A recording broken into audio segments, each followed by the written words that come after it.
Rouge. This hour brought to you by Spencer Callahan Injury Lawyers. LA 21 12681. Offices in Baton Rouge. Now, the Hunt Palmer Show. Yes! I feel like I've been waiting for this my entire life. You're listening to the Hunt Palmer Show on 104.5 ESPN Baton Rouge. Jolly good fun. Jolly good. Locking down the middle of the day. America's favorite daytime fun show. Live from the Mercedes-Benz of Baton Rouge studio. This is Hunt Palmer.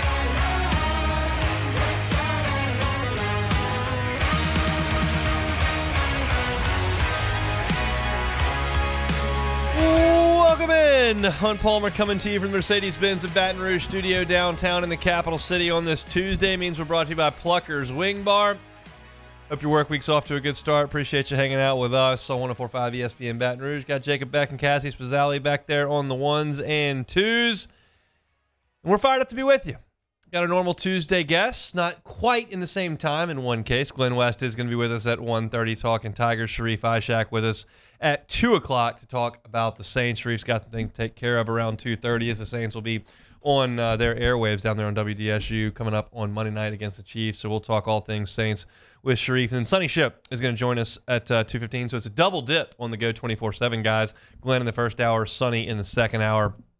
LSU sent out couple of young quarterback offers to some very highly thought of recruits. Eliza Havens here in Baton Rouge. And then Garrett Nussmeier's little brother got an offer as well. So we'll talk to Sonny about the pipeline here at LSU with quarterback recruiting. Bryce Underwood certainly fits into that mix. So we'll talk to Sonny about all of that coming up at 2:15. Is it Taysom time? Probably Taysom time. We'll talk about that in 15 minutes. We start with LSU. I think most of y'all who've paid attention to LSU for an extended period of time, which is most of the listenership here on this station, know that generally speaking, there's one bye week in a college football season. For LSU, for a long time, it's been right there in front of Alabama on Halloween weekend. And that was a good spot for the bye for a number of reasons. Obviously, you would like to have 2 weeks to get ready for the best program in college football over that time period, the biggest game on your schedule, despite what people say, well, they made it too big a deal. LSU, it was a big deal. Game day was always there. CBS flexed it. Alabama was almost always undefeated. It was a big game. And LSU put their bye week there for a good reason. You would also have played 8 games to that point. It was time to take a break, and everybody kind of had to get off their feet. And you practiced on Monday, Tuesday, Wednesday, got a walkthrough on Thursday, and you sent the guys home for the weekend, and you came back and got ready for the Tide. And LSU still has the bye week in front of Alabama this year, but this year, because of the way the calendar falls, you get a second bye week. And that really does provide a different opportunity as far as the bye week goes. And I was interested to hear from Brian Kelly on Saturday when Glenn West, who will be with us in 30 minutes, said, hey, you got to get some guys recovered this week. What's the balance between recovery and getting some work in this week in the bye week? What are you trying to accomplish? And Brian Kelly's answer, and I'm paraphrasing, but this is pretty much what he said, was, oh, well, we'll use the second bye week as a recovery week. This is going to be a work week for us. So that kind of changes the tenor of a bye week, right? That bye week I described to you that LSU has had in front of Alabama for a long time after 8 games was a light week. They let the freshmen play a little bit and have some fun, and you took the last couple of days of the week off, and it was a light week of mainly recovery, some walkthroughs, some self-scouting, and getting ready for Alabama. This is an opportunity pretty early in the season with a lot of guys on that roster, not all of them, but a lot of guys on that roster that haven't played a ton of snaps. They can get after it a little bit. They can work really hard.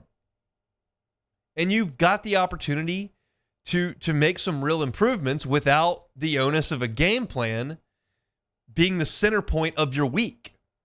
So I wrote a piece up at LouisianaSports.net today that kind of talked about what I'd like to see LSU try to accomplish this week.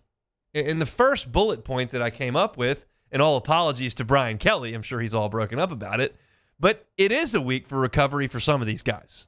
And this is a great opportunity early in the season to deal with some bumps and bruises.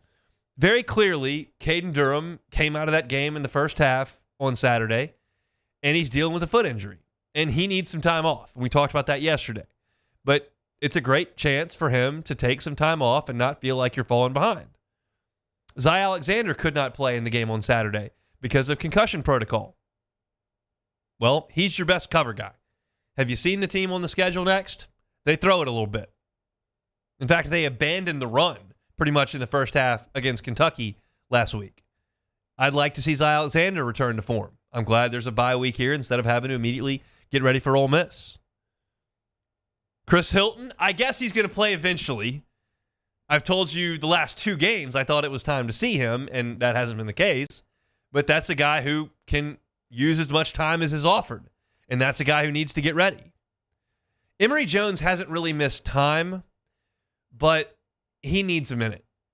He hurt his ankle in that game against UCLA, came out briefly. They taped him up and sent him back out there, but it hasn't been great the last 2 weeks. Pro Football Focus has graded him down in the 50s, and that's not because Emory Jones, the right tackle, projected first-round pick, forgot how to pass block. It's because he's hurt. And it's not an injury that's going to take you off the field, not an injury that's going to make you miss 3 practices in a week. It's just not comfortable. And so this week, how about you take it easy Monday through Thursday? Let's get some recuperation. Let's get some rehabilitation. That should feel a lot better come next week. Same thing goes for West Weeks. He sat out a couple of weeks and then comes back, and he tried to play on Saturday, gave it 4 snaps, said, hey, Tap says I'm out. I can't do it. So he's close. He was close enough to go through some practices, go through warm-ups, and go out on the field, but it didn't feel good enough when he got out there. That's a guy that needs some time. So you're talking about, Emory Jones and Caden Durham, huge pieces to your run game. You're talking about Chris Hilton, the guy who can stretch the field for you vertically in the passing game, make you more explosive. You're talking about West Weeks, who's now got to play a lot at linebacker for you. Zy Alexander, your best cover guy. These guys need some time. And I think it's a big advantage to LSU that they can sit down for a little bit this week and rest. Meanwhile, Ole Miss has the exact opposite. Ole Miss was in a physical football game on Saturday. Physical. Kentucky beat them up at the line of scrimmage, especially Kentucky's defensive line working on that Ole Miss offensive line. Beat them up, and Ole Miss is missing some guys on that offensive line. Jackson Dart took some hits. It was a physical game between Ole Miss and Kentucky. And now, Ole Miss is going to South Carolina. And y'all know, because we watched South Carolina play 3 weeks ago, I don't think they're very good, but they're physical, and that defensive front is very good. Lenora Sellers, Robbie Ashford, that wide receiving core, There's some issues in Columbia. It's not an uber-talented team, but they're physical and they're good up front. And Ole Miss has got to go on the road, travel over there, and play those guys while your feet are up on the coffee table. That's a factor. We'll talk about it next week. But I think LSU is well within their right to use this week as some recovery time for some guys that are a little bit banged up. And I believe that LSU will go into that game next Saturday the fresher of the 2 football teams. So what do you need to accomplish outside of the guys who are taking a breather? Well, you've got to settle on your secondary. And Brian Kelly talked about this in his post-game press conference very directly. Said, look, we've been rolling guys in and out. In 2 weeks, we're not rolling guys in and out. So they got to decide now, today, Tuesday, who their best options are at corner, at the nickel, at the star, at safety. You've had any number of guys that I don't even really care who it is because I haven't seen anybody that's looked awesome. They know better than me what the calls are, what the tape says. You tell me you needed to go back there with Jordan Gilbert and Sage Ryan because they're the veterans and they're the best 2 guys. Fine. You tell me Deshaun Spears has got to come to the field, and yes, he's made some young mistakes, but he's the most talented guy, and we got to get him in there. Fine. Jordan Allen need to play? Sure. Kylan Jackson? I don't care who it is. But whoever it is needs to be out there practicing now because I don't know any coach in this conference that feasts on defensive backs, miscommunication, and indecisiveness like Lane Kiffin does. Y'all know. Y'all have seen the videos of him on the sidelines before the plays even snapped. He's holding his hands up for a touchdown in Tuscaloosa. That's what the bread and butter of his offense does. It makes defensive backs uncomfortable. And if you're trying to get 6 of them ready, that's too many. The majority of the reps need to go to the 2 or 3 guys you trust to be in the right place. And they've been in the right place most of the time. Now, there have been missed tackles. There have been an inability to get your hand on the football in the passing game. There are issues. But some guys that are going to be out there next Saturday need to be getting the lion's share of the work. Not 6, 3. That needs to happen this week during the bye week for LSU. And then there's freshmen. You've got an opportunity to get some guys some real work this week that maybe haven't played a ton. Like, I'm talking about Taysom Green. I'm talking about Gabe Relaford. I'm talking about, to a lesser extent, but in the same vein, P.J. Woodland. I'm talking about Don McKinley. Those are guys who can have a physical week of practice this week. Get ready. You want to sit Caden Durham? You want to tell Emory Jones take a seat? If Wes Weeks needs to chill, that's all fine. Zy Alexander doesn't need to practice all this week. He's been in college for 5 years. These guys who are not beat up because they just played through their first September and they're getting 15, 12, 8 snaps a game, they can go get it. Because they may not be ready to play against Ole Miss. That's fine. But that doesn't mean they can't be ready to play against Bama. That doesn't mean they can't be ready to play against Vanderbilt. That doesn't mean they can't get ready to play against Texas A&M. The quicker you can get them up to speed, and this is your chance, because you don't have to teach these guys the Ole Miss game plan. This can just be a week where you're working on technique, you're working on fundamentals, you're going good on good. Let Gabe Relaford go out there and play Will Campbell. Let Taysom Green go out there and work against LSU's number 1 defense. Let him try to block Braden Swinson. This is a week you can do some of that stuff. I wouldn't put Ahmad Bro in that category. He's been playing. He's one of your starters. I'm not putting Caden Durham in that category. I'm not putting Deshaun Spears in that category unless you tell me that he is in that category.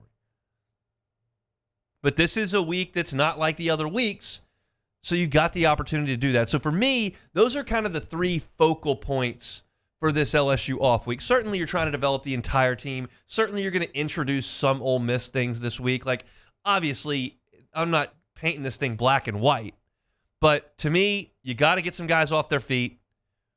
That's a huge advantage against Ole Miss, who's going through her second physical football game in as many weeks this week. You've got to get your secondary squared away, who's going to be out there and where, and start helping them and get used to seeing Ole Miss. And then let some freshmen go, because these guys are talented, and I think they can make LSU a better football team moving forward. Maybe it's against Ole Miss. Maybe it's the next week. Maybe it's the next week. Maybe it's 5 weeks from now. But those guys are really talented, and they got a week this week where they don't have to worry about being inundated with game plan stuff, and they can just worry about the development rep to rep, and I think that could be a great benefit to them. So if you want to read my piece, it's up at louisianasports.net. Plenty of stuff up on the front page at louisianasports.net from earlier today. I actually broke down LSU's newest basketball commitment, Mozzie Mosley. Charles Handegriff's got a great column up that's dissecting the entire month in college football, best and worst, plays, games, losses, hot seats, the whole thing is up there, and it's good. Ross Jackson's got a film study up on Chris Olave. He's also got a film study up on Foster Moreau and his usage in this Saints offense. So if you're looking for Saints, looking for college football, looking for LSU, it's all there at louisianasports.net, and we appreciate you all for helping us out with that through the first couple of months of its existence. All right, we'll take a time out. When we come back, I saw a startling statistic on Twitter yesterday, and we're going to pair that with some sound from Dennis Allen. It's all regarding Taysom Hill and what he means to this team. We'll talk about that coming up next. The Hunt Palmer Show. Boudreaux's Electrical Services. Boudreaux'Electrical.com. Such an easy process with the folks at Boudreaux's Electrical. You give them a call, Gonzales location, or the one down there that's been there for 40 years in Napoleonville, and you start with this consultation. You get them to come out. They understand what your needs are, whether it's a commercial property, your home, how much square footage you have, what you need powered in the event of an outage, and then they get you in the Generac generator that fits your needs perfectly. Every single generator that they sell you is going to come with a 7 to 10 year warranty based on the kind of generator that it is. When that installation happens, it's going to be with a full-time Boudreaux's Electrical employee, not somebody at 1099 to come out there and make it work. And they're going to do most of that installation underground so that it looks nice and it functions beautifully. And so when the power goes out in your neighborhood, this city, you don't have to worry about it. You have the peace of mind of knowing I've got my Boudreaux's Electrical Generac generator. I'm going to have my power. Could be a hurricane, could be a summer storm. We had an ice storm this year. Sometimes somebody drives poorly and knocks the whole neighborhood out of power. Not you. If you have that Generac generator from the folks at Boudreaux's Electrical, give them a call at 985-397-1562, 985-397-1562, or in the 225, if you're right here in our listening area in Baton Rouge or Livingston, 225-300-9389. Or make it easy. Go to boudreauxelectrical.com, boudreauxelectrical.com. Bayou Ford has the new inventory to get you in a new Ford truck or SUV today, or customize your next vehicle just the way you want it. All new Bayou Ford vehicles come with a 1 million mile powertrain warranty. The crew at Bayou Ford is going to do right by you. Looking for the ultimate game day experience? Come to the Queen Casino in Baton Rouge. Wall-to-wall TVs mean you'll see every touchdown in HD.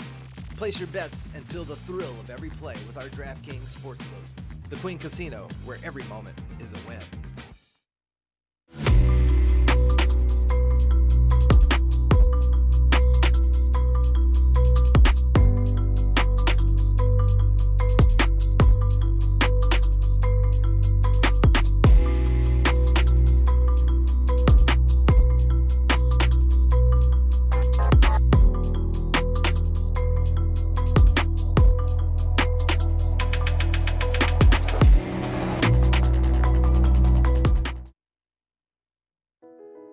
I've been doing business with Luba for 25 years. They're dependable, trustworthy. It's just the attention to detail with our clients. Our folks have years and years of experience. They're highly trained professionals, but many companies have that asset. What I'd like to think makes Luba a bit different is that we use those talents in a way that truly is dedicated to serving the needs of the folks who depend on us. Dylan Cruz here to tell you about Six Rings Baseball and Softball Camp. If you live on the North Shore and play ball, go to Six Rings Camps with former LSU assistant coach Dan Canaveri. His knowledge is second to none, and your child will improve and have fun doing it. Camps were held at Coquille Park and Six Rings Academy in Covington with 4 sessions over the summer. Full day and morning only sessions are available from ages 7 to 13. Go to sixringsbaseball.com or call 985-206-9096. Learn the game to love the game. Jerry and Benny Payne began Central Plumbing Company out of their driveway in Tanglewood Subdivision. 50 years later and 4 generations down the road, we continue to serve Baton Rouge and the surrounding areas for all of their plumbing needs. Residential, commercial, industrial, or hospitality, Central Plumbing is here 24/7, 365. We want to thank our customers, family, and friends for 50 years of success. And looking forward to 50 more. Breck teamed up to reimagine your parks, and you imagined big. With your help, we went to work, creating 12 beautiful community parks across the parish. A family-sized water park, miles and miles of trails, and parks just for your dogs. There are more places to splash, to explore, to run wild, and even soar. You imagined we...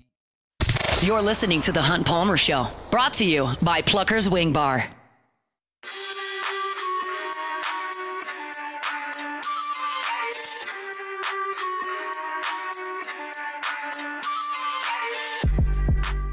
Did Taysom re-aggravate the injury? No, it's ribs on the other side.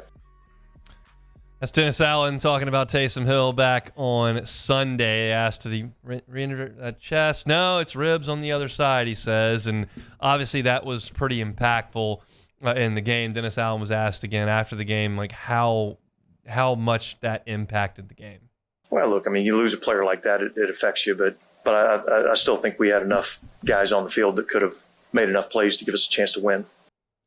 I don't disagree with that completely, but the fact of the matter is that Taysom is a big piece to what they're doing. The question is how big a piece to what the Saints are doing. I saw a statistic on Twitter, and I want to give attribution here to Steve Renner, who looked this up on Twitter, and he said that the Saints have had 18 drives with Taysom Hill this year and 18 drives without Taysom Hill this year. On the 18 drives with Taysom Hill, they have 11 touchdowns. On the 18 drives without him, 2. Each has produced 4 field goals. So with Taysom, you're talking about 15 scores in 18 drives. Without him, 6 scores in 18 drives. That is a stark difference. The question becomes, okay, well, is that just a coincidence, or is there a causal relationship between those two? And another one I just saw with Matthew Paris. When Taysom Hill is on the field, they average 6.7 yards per play against the Falcons, and then when he was not, 4.1, and then they average 6.1 yards per carry and with him on the field, and then only 2.6 without him on the field. And it's an incredible thing because all these statistics point to a certain direction. Taysom's very important. Taysom's vital to what they do. Taysom gives them another dimension. All these statistics that we can roll up. And then you actually look at Taysom Hill's statistics, and it doesn't necessarily add up. I mean, against Carolina, yeah, he beat the brakes off him. He had 5 carries for 35 yards. That's very effective, 7 yards per carry, but it's 5 plays. They targeted him twice in the passing game. He caught one of them for a yard. So it's not like he went nuts in the game. He had 36 yards total. And then you go to the game against Dallas, and he had 3 carries for 18 yards. And then he had a catch for a yard. That's 19 yards. And then you go to Atlanta, and he had 6 rushes for 24 yards, 4 yards a pop, and then he came out of the game. So, yes, there's a wildcat element that Kamara's not quite as good at. Yes, he gives you a bit of a unicorn situation with the fact that he can line up at tight end, line up at running back, line up at quarterback, do all those things that nobody else in the NFL really does. Yeah, you like the 4th and 1.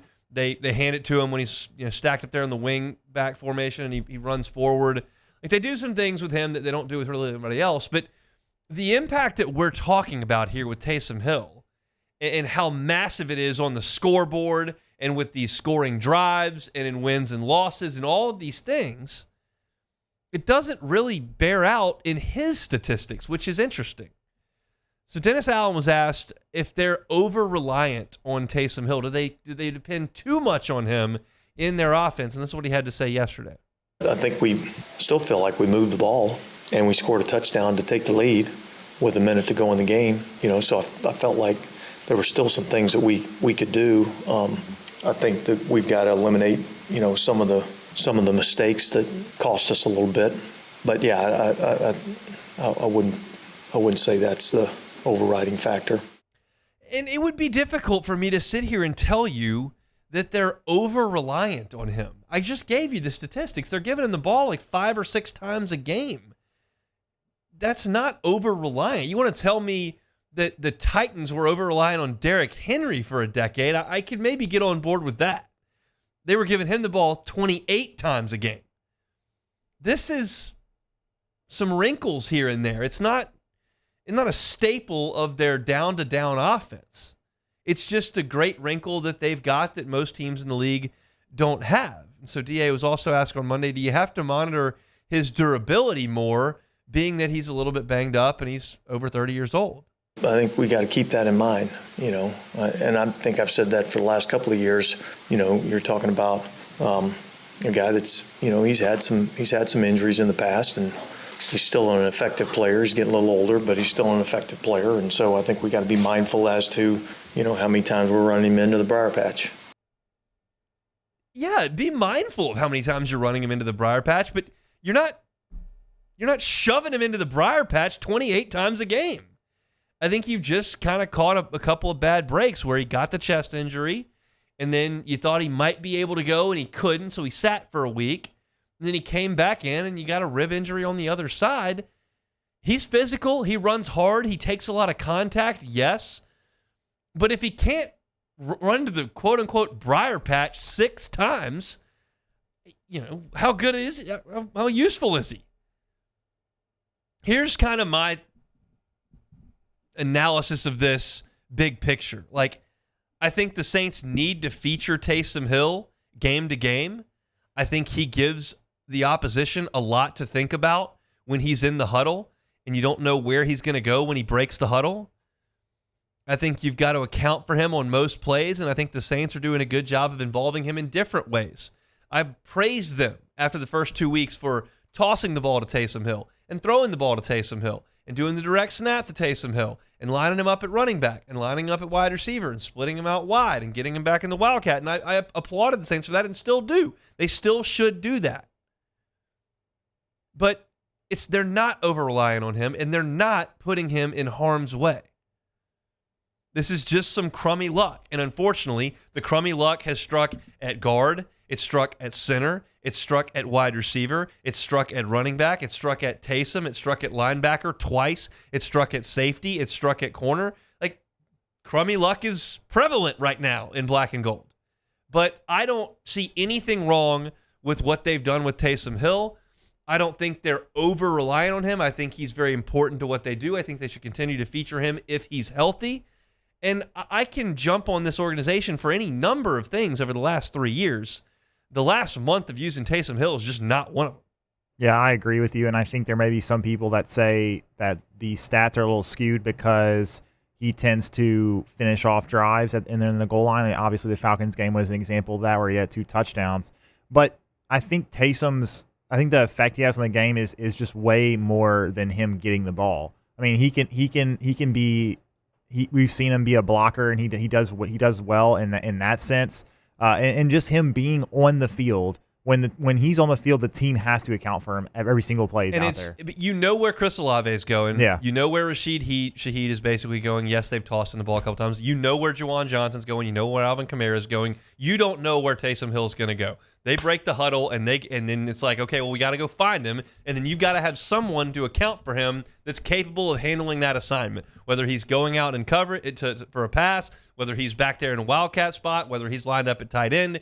You've got to have someone there to account for him, and that is different than preparing for anybody else in the NFL at this point. So, I mean, you can look at some of the guys that are used fairly similarly, not completely. Like Deebo Samuel in San Francisco does a lot of things. They hand him the ball a lot. They get it to him on end arounds. They throw him balls, certainly, but he's not a traditional wide receiver.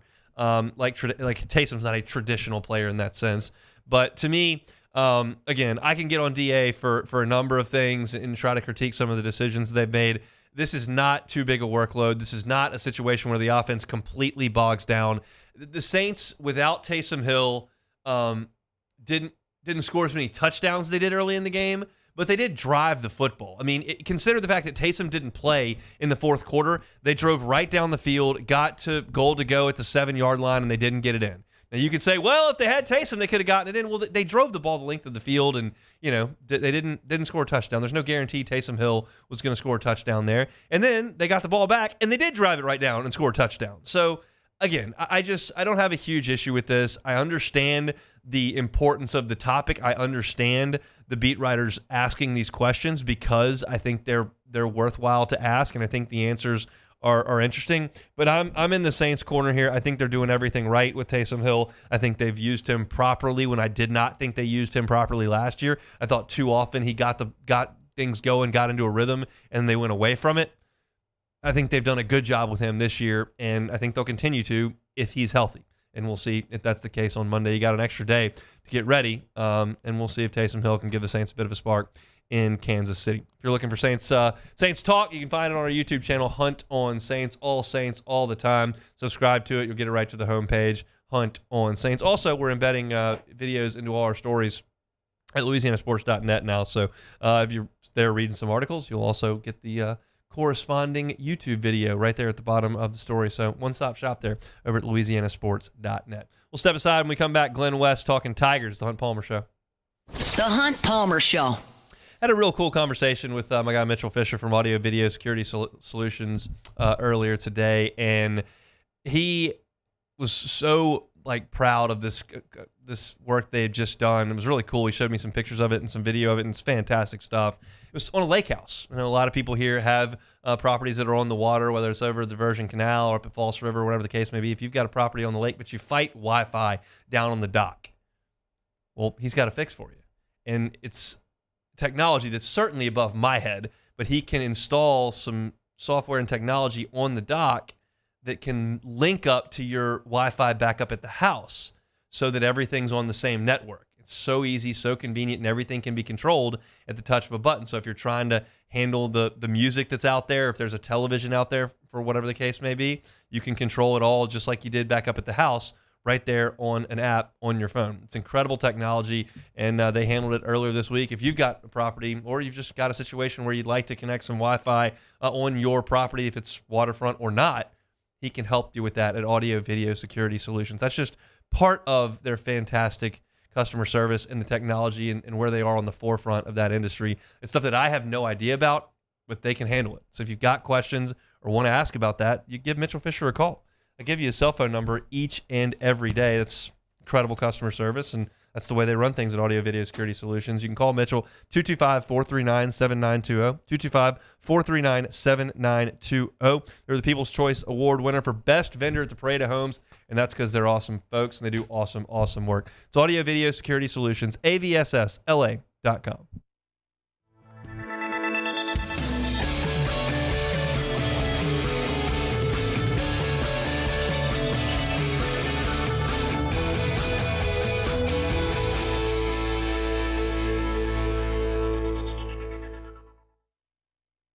The Windsor Senior Living Community in Mandeville, Louisiana is a beautiful, vibrant apartment community geared towards seniors. They are nestled right in the heart of Mandeville, where seniors live a more carefree lifestyle in spacious apartments with the peace of mind that comes from having a little extra help. Call the Windsor at 985-624-8040 to schedule a lunch and tour. Come see how the Windsor can be your passport to peace of mind. Electricity is all around us, and our families depend on it. Every day is sparked by the power of a cold drink or a warm meal, a movie night, and a comforting light at the end of a dark hallway. From sunrise to sunset, playtime to bedtime, our team is ready to take care of your electrical needs. Even in the case of an after-hours emergency, the light in your life shines brighter with Mr. Electric. Hey, it's Matt Moscona. For years, you've heard me tell you about Insurance Network of Louisiana, helping you find better coverage for less money. But it's not just for your home and auto. They also offer commercial properties. So, retail stores, professional offices like doctors, dentists, attorneys, clothing boutiques. Insurance Network of Louisiana can find you better coverage for less money. They service the entire state of Louisiana, and they're local. So call today at 293-0450 or lainsurance.net. Gulf Coast Office Products is a nationally recognized Savin office equipment dealer based right here in Louisiana. Over 100 employees strong, Gulf Coast has the boots on the ground to support all vertical markets, from education, engineering, legal, and finance. With the latest in office technology, from desktop to production segment units, Gulf Coast and Savin have the perfect fit for you. Call 225-756-2644. That's 756-2644 for Gulf Coast Office Products. I've been doing business with Luba for 25 years. They're dependable, trustworthy. It's just the attention to detail with our clients. Our folks have years and years of experience. They're highly trained professionals. But many companies have that asset. What I'd like to think makes Luba a bit different is that we use those talents in a way that truly is dedicated to serving the needs of the folks who depend on us. At Relief Windows, we're more than windows. We're windows, doors, hardy plank, and vinyl siding. But our number one product is always customer. This is the Hunt Palmer Show, brought to you by Plucker's Wing Bar.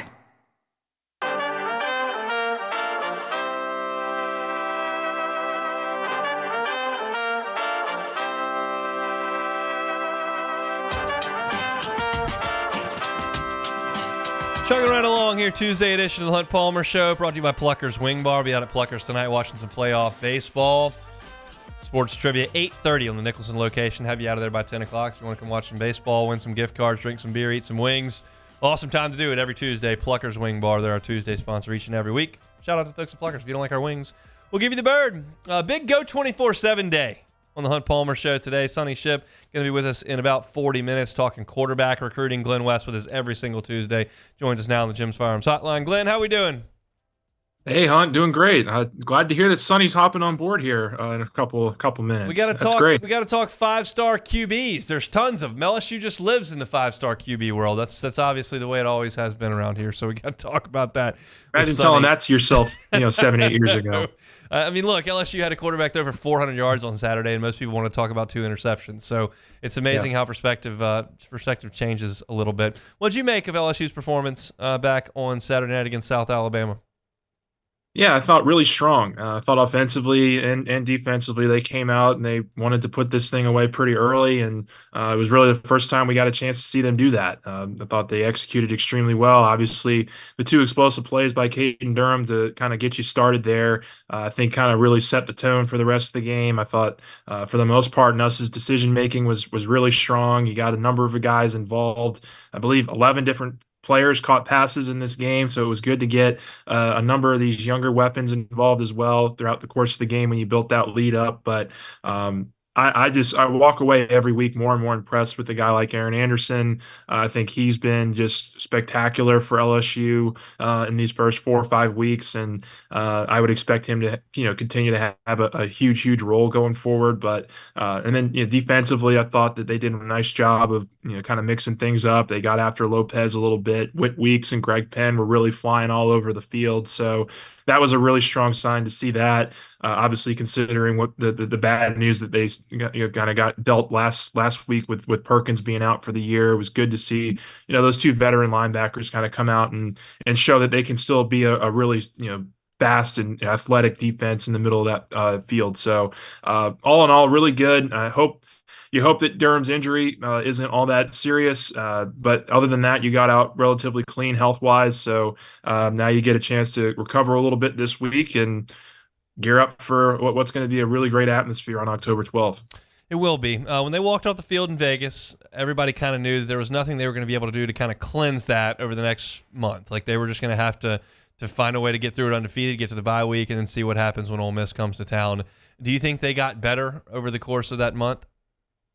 I do. I mean, I think there's a case to be made here that LSU could probably be 5-0 right now if they kind of handle their business against USC. But then there's also the devil's advocate there, where they could also very easily be 3-2 because they did not play well for a good stretch of that South Carolina game, and they were able to find a way to get it done. And I think those are the kind of lessons here that you learn over the course of a season about a team and kind of the mindset, the mentality that they have when they're put in some adverse situations. And look, I think with anything that we've seen over the first couple weeks of SEC play, these are going to be some very tight games across the league. There's going to be times where LSU is going to be playing from behind, and they've had some experience doing that already this year. So I think that the first 5 weeks or so, you really got a chance to see this team kind of evolve from a mentality standpoint.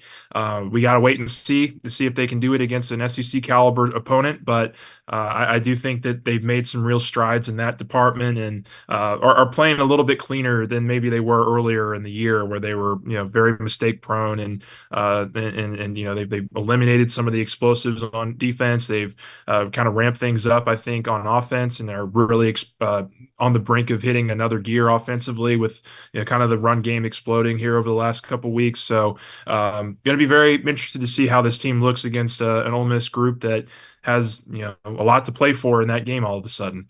They do. Assuming health, and we'll just make that assumption here, Josh Williams right now has 41 carries. Caleb Jackson is second with 34, and Caden Durham's right behind them at 29. So he's 12 short of Josh Williams right now. Do you believe Caden Durham will lead LSU in rushing attempts this year?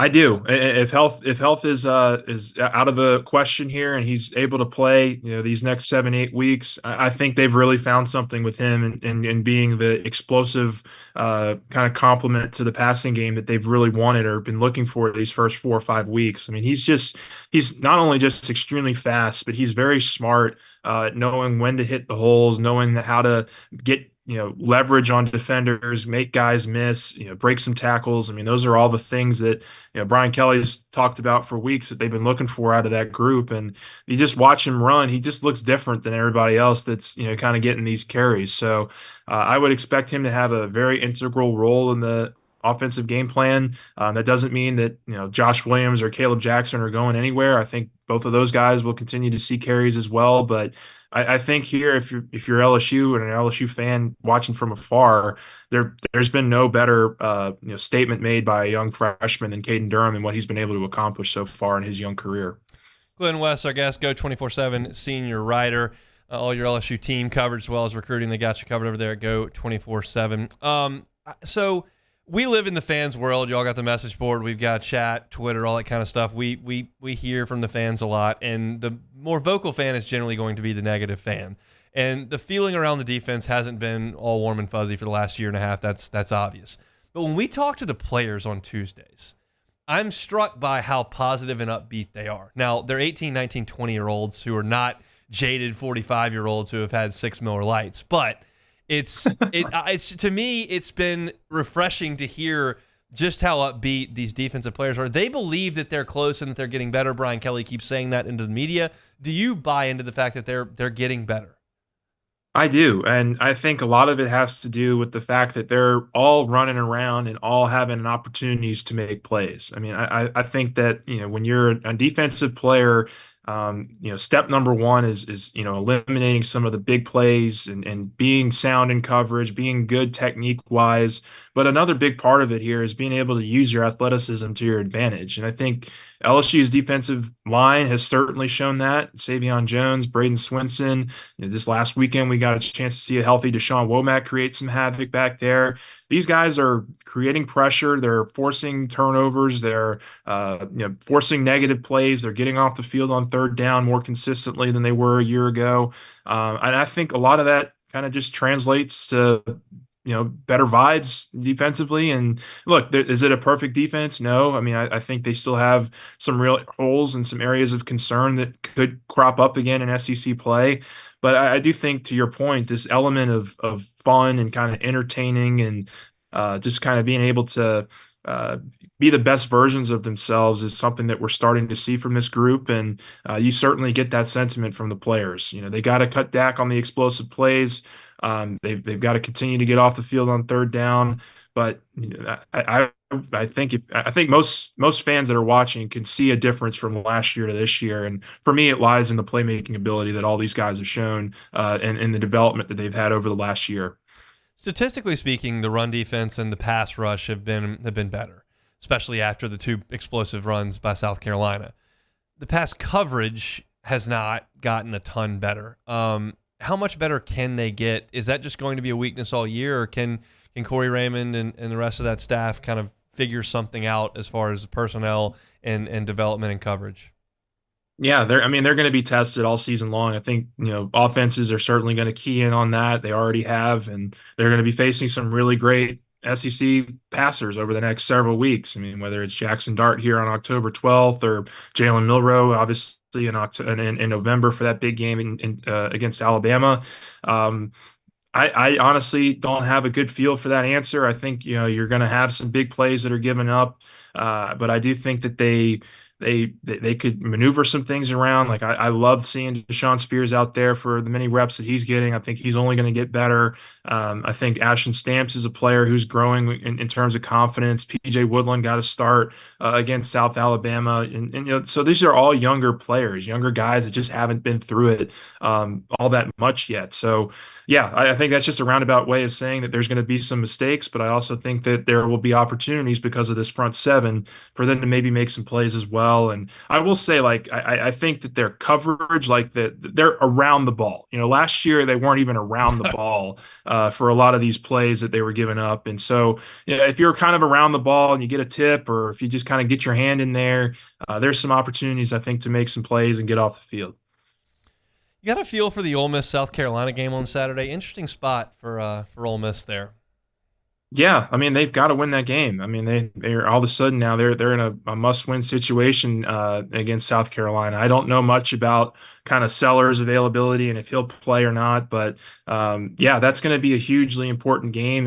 And look, South Carolina is a scrappy defense. We saw that a couple weeks ago. I would imagine that they're going to be very physical with that Ole Miss offense, and so as physical as they can be, I think that only helps LSU because, Ole Miss is going to be coming in on 7 straight games, and LSU is going to have an opportunity here to get some rest and kind of get some bumps and bruises healed a little bit better. So I think from an advantage standpoint in that respect, LSU's got to think that they're in a pretty good spot, but they've obviously got to go out and execute in a couple weeks here against an Ole Miss team that's going to be driven whether they win or lose on Saturday. We'll talk about it next week. Thanks, Glenn. All right. Thank you, Hunt. Appreciate it. Glenn West, senior writer, Go 24/7 for your football team coverage, basketball team coverage, baseball team coverage. He's got you covered over there at Go 24/7. His partner in crime, Sonny Ship, going to join us in 30 minutes talking quarterback recruiting. Sharif Ishak in 15 minutes talking Saints. Maybe a tinge of Pels as well, as they had media day back yesterday. So when we come back, some news in conference realignment. The Pac-12 is fighting, scrapping, and clawing to stay alive. They got a fish today. Is it a big fish? I'll let you know what I think coming up next. The Hunt Palmer Show. Evolve Physical Therapy and Sports. EvolvePT.com is the website. If you're hurt, get some rehabilitation. If you've been hurt and they sent you somewhere for physical therapy and you got handed a Microsoft Word document with some stretches on it that you could have just printed off yourself and said, hey, we'll see you in a week, that's not rehabilitation. Rehabilitation is hands-on and it's progressive. And it gets you back to being your active self. And that's what they do at Evolve Physical Therapy and Sports. From the time you walk in to Evolve Physical Therapy and Sports to the time you leave, one of their physical therapists is going to be working with you to make sure you're getting back to your active self. Doesn't matter how you got hurt or where the pain came from. Could be a car accident, could be a sports injury, could be because you slept wrong, could be because you're just getting a little bit older. But if there's pain and it's not allowing you to do the things that you want to do, Evolve Physical Therapy and Sports is here to help you. Robbie Bolton's been at this for 2 decades. Professional athletes, the top of their sport, have trusted him with their bodies. You can too, right here in Baton Rouge. Starring near Highland Road, right next to Sammy's Grill. Starring near Highland Road. It's Evolve Physical Therapy and Sports. Check them out online. EvolvePT.com. EvolvePT.com. Breck teamed up to reimagine your parks, and you imagined big. With your help, we went to work, creating 12 beautiful community parks across the parish. A family-sized water park, miles and miles of trails, and parks just for your dogs. There are more places to splash, to explore, to run wild, and even soar. You imagined, we delivered. Gold. Breck, your #1 park system in the nation. It's no secret. The best oysters in Baton Rouge are at Jolie Pearl Oyster Bar. Enjoy mouth-watering South Louisiana flavor and oysters from all over the country. And don't forget our nightly drink specials.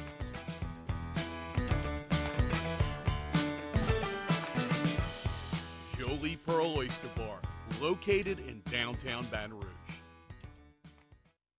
Bayou Ford has the new inventory to get you in a new Ford truck or SUV today, or customize your next vehicle just the way you want it. All new Bayou Ford vehicles come with a 1 million mile powertrain warranty. The crew at Bayou Ford is going to do right by you. Bayou Chrysler Dodge Jeep Ram has back-to-school savings like $16,000 off 25 Ram 1500 trucks. We're open for business in our beautiful new showroom and taking $16,000 off. All new Bayou vehicles come with a complimentary extended warranty. The crew at Bayou Automotive is going to do right by you.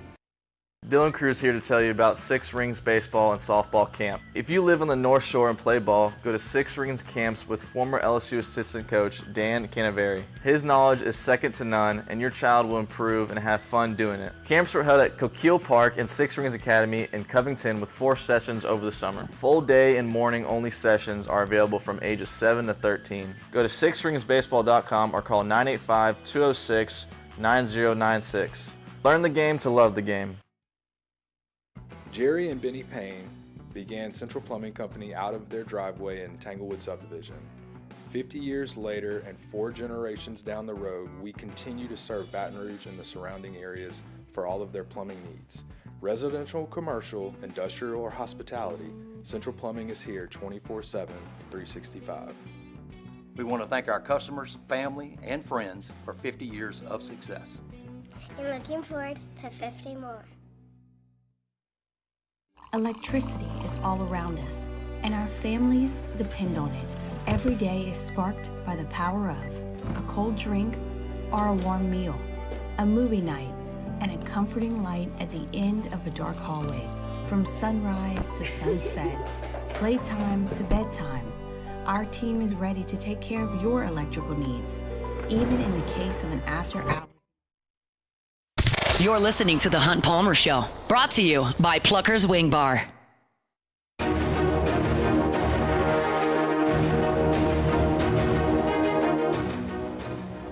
Wrapping up hour number 1 here, Tuesday edition of The Hunt Palmer Show. A couple guests to crank up hour number 2, Sharif Ishak and then Sonny Ship.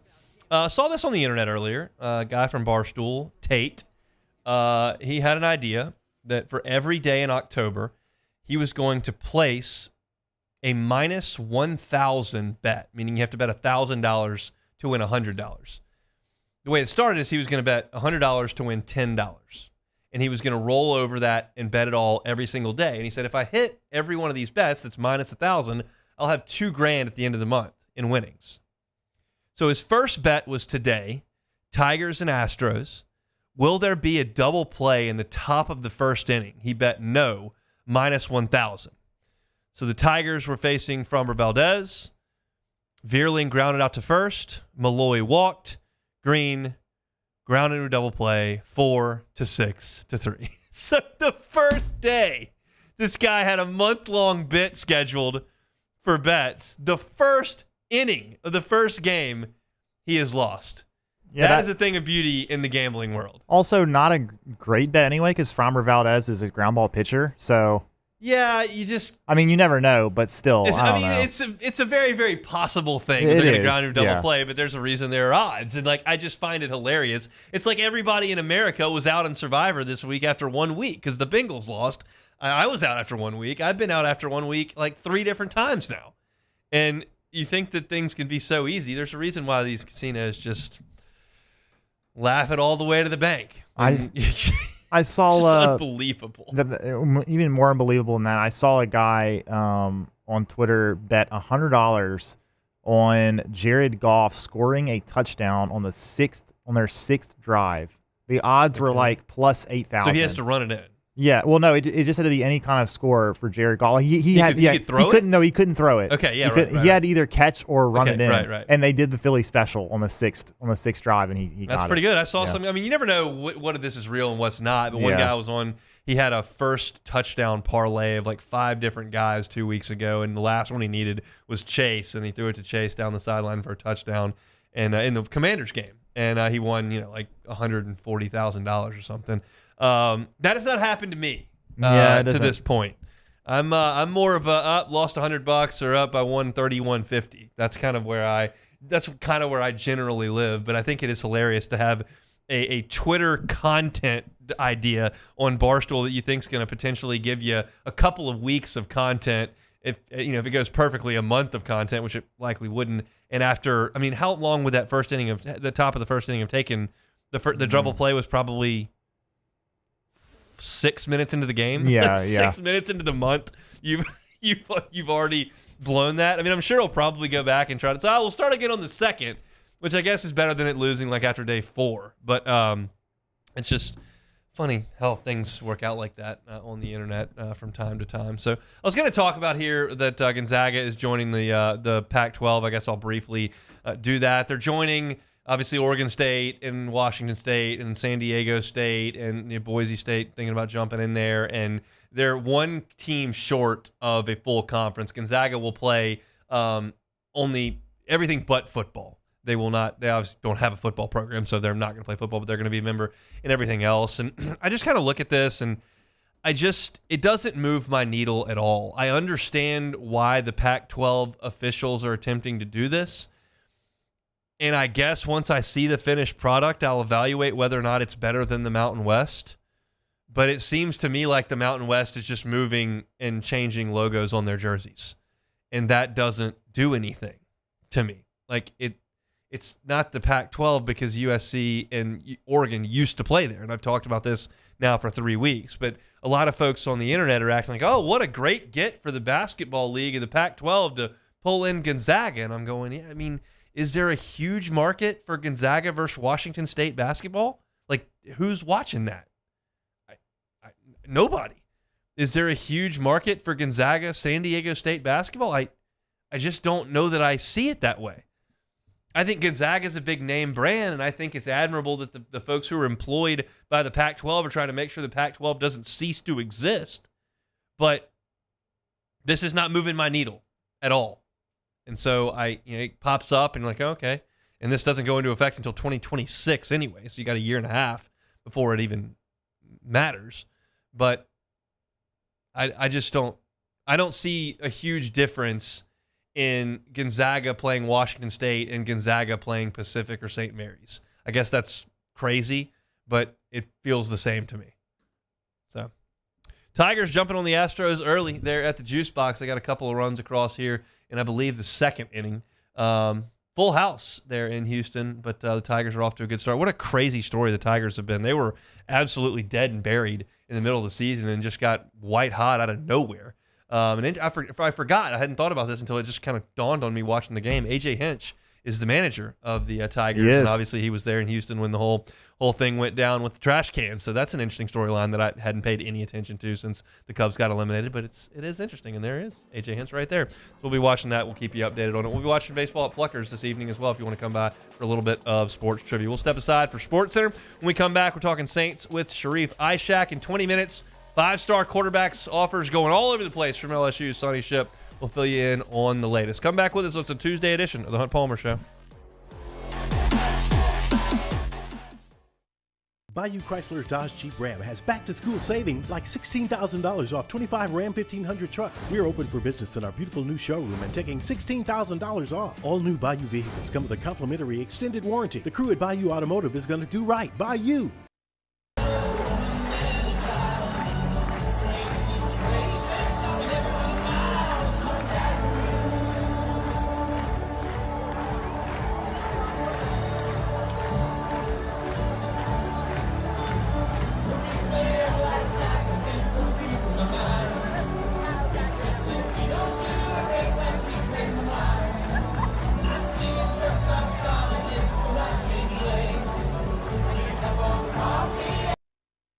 Breck teamed up to reimagine your parks, and you imagined big. With your help, we went to work, creating 12 beautiful community parks across the parish. A family-sized water park, miles and miles of trails, and parks just for your dogs. There are more places to splash, to explore, to run wild, and even soar. You imagined, we delivered. Gold. Breck, your #1 park system in the nation. Hey, it's Matt Moscona. For years, you've heard me tell you about Insurance Network of Louisiana, helping you find better coverage for less money. But it's not just for your home and auto. They also offer commercial property. So, retail stores, professional offices like doctors, dentists, attorneys, clothing boutiques. Insurance Network of Louisiana can find you better coverage for less money. They service the entire state of Louisiana, and they're local. So call today at 293-0450 or lainsurance.net. Gulf Coast Office Products is a nationally recognized Savin office equipment dealer based right here in Louisiana. Over 100 employees strong, Gulf Coast has the boots on the ground to support all vertical markets from education, engineering, legal, and finance. With the latest in office technology from desktop to production segment units, Gulf Coast and Savin have the perfect fit for you.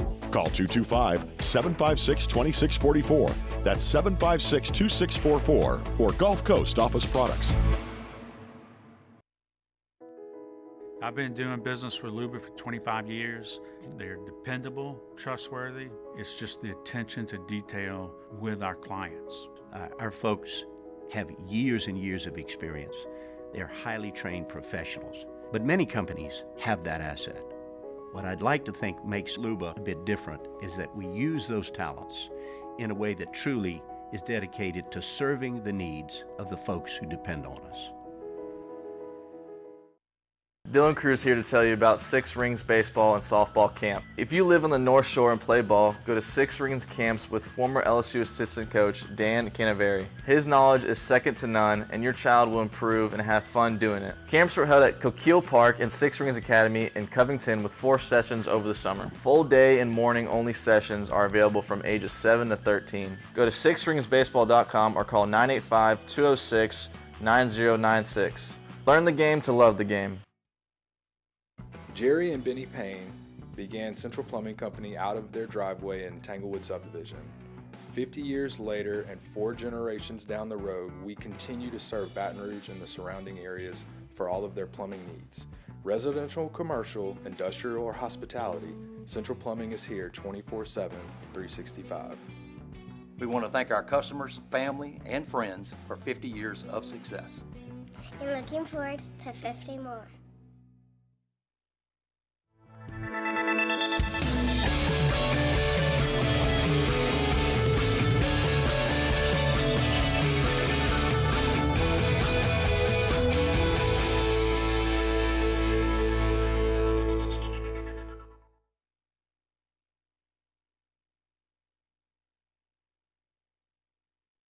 Is SportsCenter. I'm Christine Lisi. Major League Baseball's postseason is here. Opening day of the wild card round on ABC. Tigers have gotten a couple off Framber Valdez. They lead the Astros 2-0 top of the second. Braves lefty Chris Sale not on the NL wild card series roster against the Padres. He was a late scratch in yesterday's scheduled start due to back spasms. Game 1 tonight, 8 Eastern, ESPN Radio. Steelers prepping for quarterback Justin Fields to start a 5th straight game Sunday against the Cowboys. Even when Russell Wilson's healthy enough to return from that calf injury, Fields should remain the starter, believes ESPN NFL analyst Jeff Saturday. I think what Justin Fields did against the Colts in the second half gave them a chance to win. Mike Tomlin understands that. He knows that. There's no way you're moving off of that for something that's unknown and really hasn't even practiced with the team in over a month. Cowboys put defensive end DeMarcus Lawrence on injured reserve with a foot injury. He needs 4 to 8 weeks to recover from that injury. Gonzaga leaving the WCC for the Pac-12 and all sports it plays in 2026. UTEP leaving Conference USA to join the Mountain West.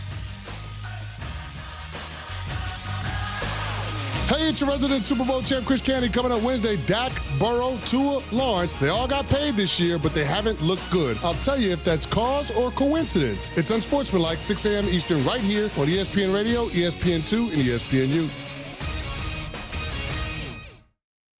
Now, the Hunt Palmer Show. Yes! I feel like I've been waiting for this my entire life. You're listening to the Hunt Palmer Show on 104.5 ESPN Baton Rouge. Jolly good fun. Jolly good. Locking down the middle of the day. America's favorite daytime fun show. Live from the Mercedes-Benz of Baton Rouge studio.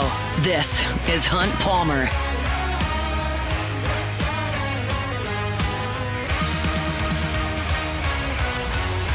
Hour number 2, Hunt Palmer Show, 104.5 ESPN Baton Rouge. Appreciate you hanging out with us here on a Tuesday. Brought to you by Plucker's Wing Bar. LSU dished out a pair of highly high-profile quarterback offers in the past 7 days. Colton Nussmeier, Garrett's little brother from Flower Mound, Texas, who is a 5-star on the 24/7 Sports Composite. And Elijah Havens, who by all accounts is the number 1 player in the country out of Dunham right here in Baton Rouge. We'll talk to Sonny Schiff about all that coming up in 15 minutes. But now let's shift our attention to the New Orleans Saints, who have dropped 2 in a row after a hot 2-0 start. Sharif Ishak covers the black and gold for WDSU, joins us every Tuesday. Sharif, is the Super Bowl parade canceled? No, it's still on today. They're about to win 13 straight. Excellent. That's great news. I appreciate you breaking that news to our audience. I'm sure they'll be thrilled to hear it. Yeah. Wow. At least, well, I don't know if it was like at least. I mean, these last 2 games have been finding ways to lose games, and you could tell that's wearing out on Dennis Allen. I mean, he just looked worn out yesterday at the press conference. The day after the game, it's just, I just don't know how they just keep finding ways. I mean, Falcons didn't win that game. Saints 100% lost that game, and I think everyone probably knows that by now. What makes you say that? You muff a punt inside the 5-yard line. Come on. You don't do that. That's 7 easy points. The pick six, I think, was just a good play. Bad luck, good play combination. The pass interference call, that's a pass interference. Just too aggressive. I mean, you can't be too aggressive at the end of a game. You know they're going to throw that flag. You can't tug the shoulder pads. They found ways to lose that game. I mean, I cannot give the Falcons any credit for winning that game, honestly. I mean, 4 field goals on offense, that's not a good football team they lost to. I mean, which makes you not that good of a football team either. So, yeah, I just found that to be that's probably one of the worst losses that Dennis Allen's had since he's been the head coach. What did you make of the offense considering what they did not have available? I thought the offensive line played really well. To be honest with you, they were the most surprising part of the entire game. The way the offensive line was able to, open up the holes for Taysom when he played. And Alvin Kamara, good guy. The guy's playing with broken ribs, and to pull off 120 total yards and not complain about it and go out there and play.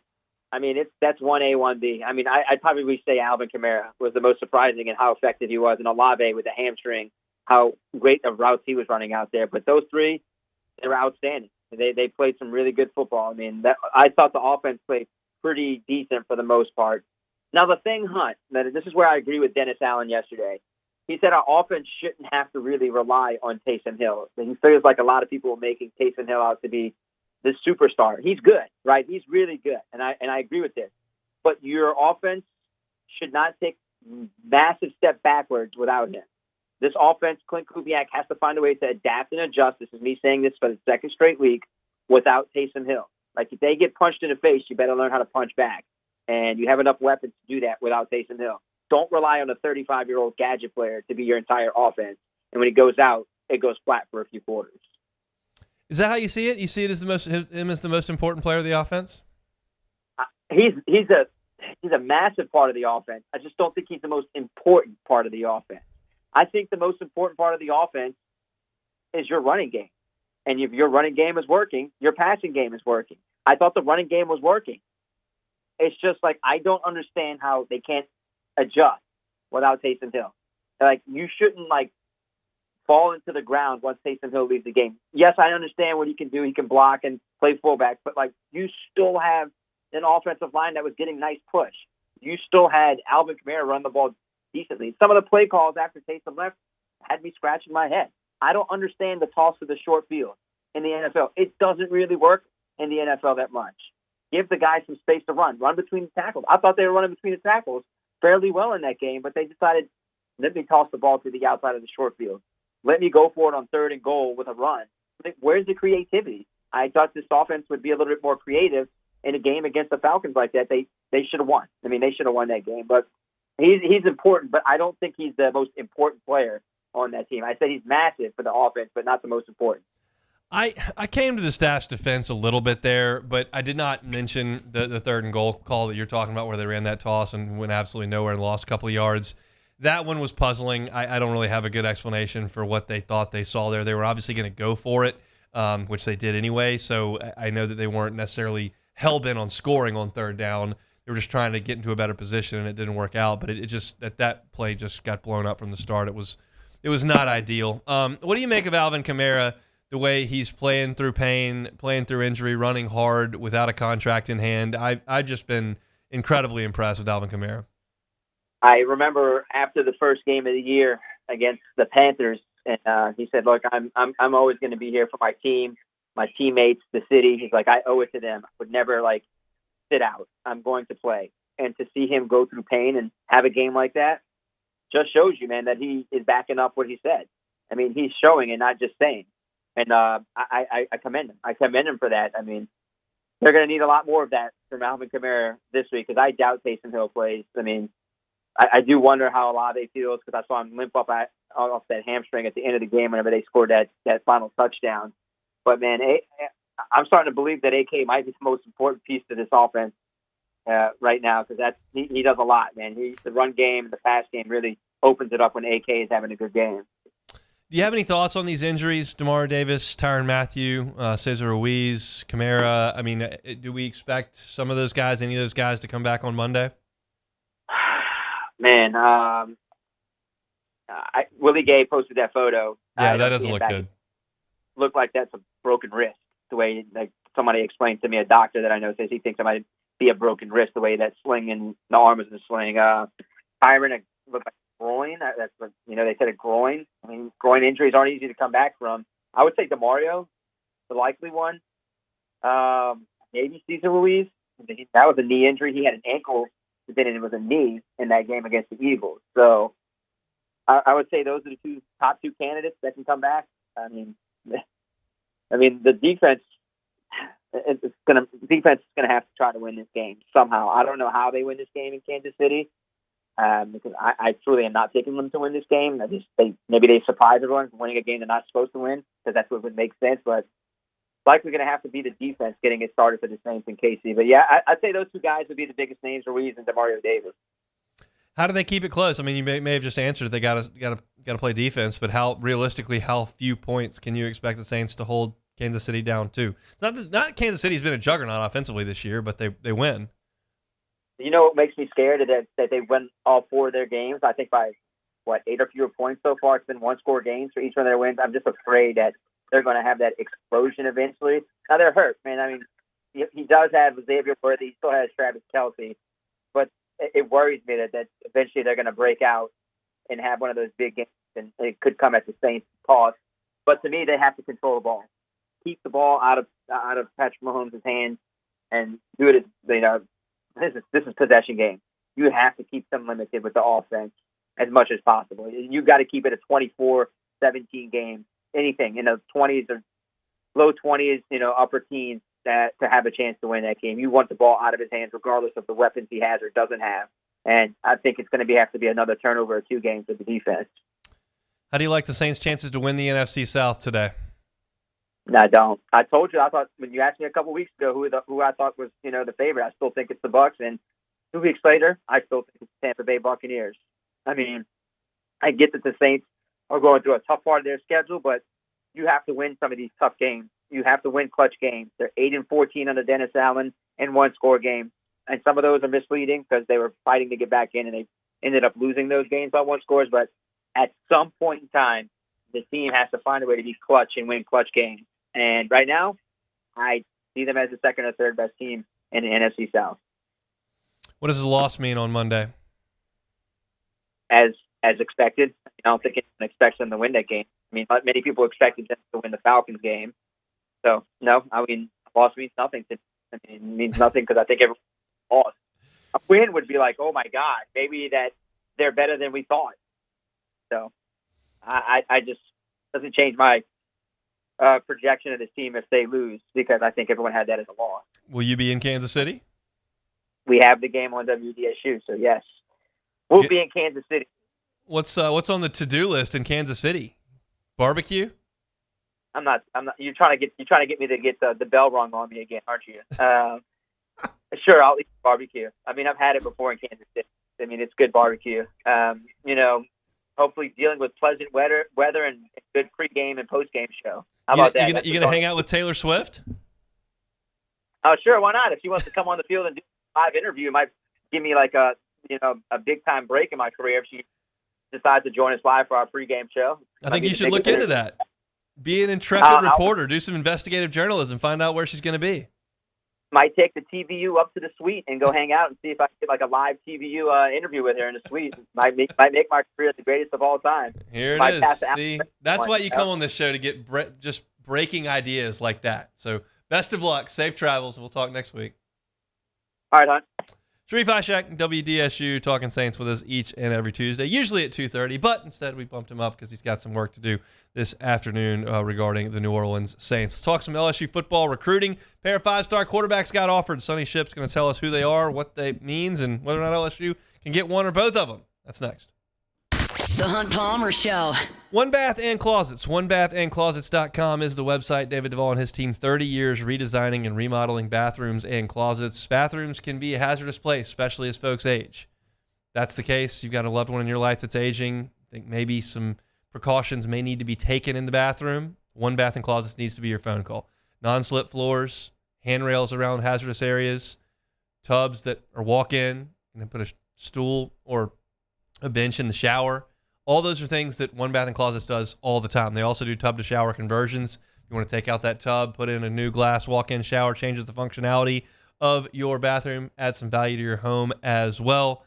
It's all there at One Bath and Closets. Go to the website, OneBathAndClosets.com. Get that free consultation. Let David Duvall and his team come in and help you step-by-step get into the bathroom of your dreams.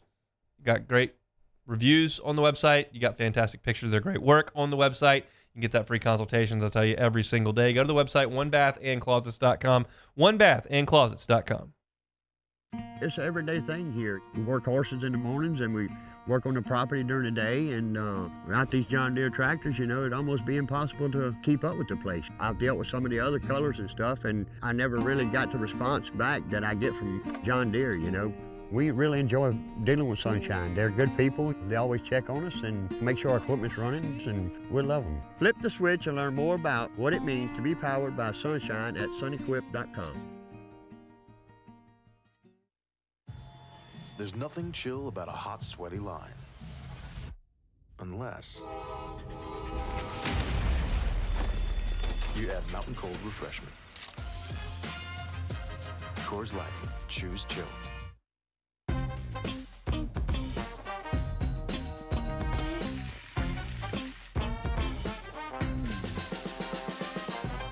The best kept secret in town is out. Discover Tallulah at the Renaissance Hotel on Bluebonnet.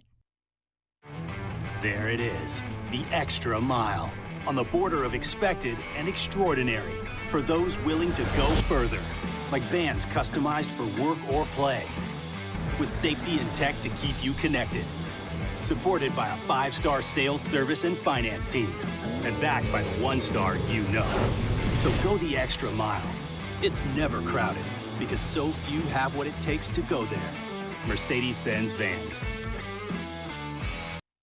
Join us at Pro Dreams in Mandeville for our special event, A Day of Champions. Meet LSU National Championship winning head coaches Jay Johnson, Skip Bertman, and Paul Maneri. Don't miss your chance to purchase authentic sports memorabilia, autographed by the champions themselves. It's the perfect opportunity to celebrate LSU baseball and take home a piece of history. Visit pro-dreams.com to get your tickets. See you there. Electricity is all around us, and our families depend on it. Every day is sparked by the power of a cold drink or a warm meal, a movie night, and a comforting light at the end of a dark hallway. From sunrise to sunset, playtime to bedtime, our team is ready to take care of your electrical needs. Even in the case of an after-hours emergency, the light in your life shines brighter with Mr. Electric. Breck teamed up to reimagine your parks, and you imagined big. With your help, we went to work, creating 12 beautiful community parks across the parish.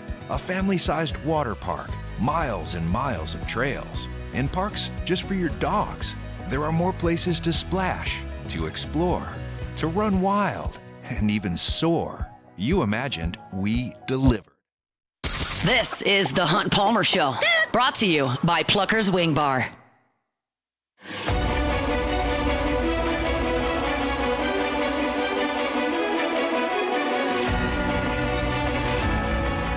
Appreciate Sharif Ishak, WDSU, for jumping aboard, talking some Saints. Now let's transition over to LSU, specifically LSU recruiting, more specifically LSU quarterback recruiting. For that, bringing our guy Sonny Ship from 24/7 Sports.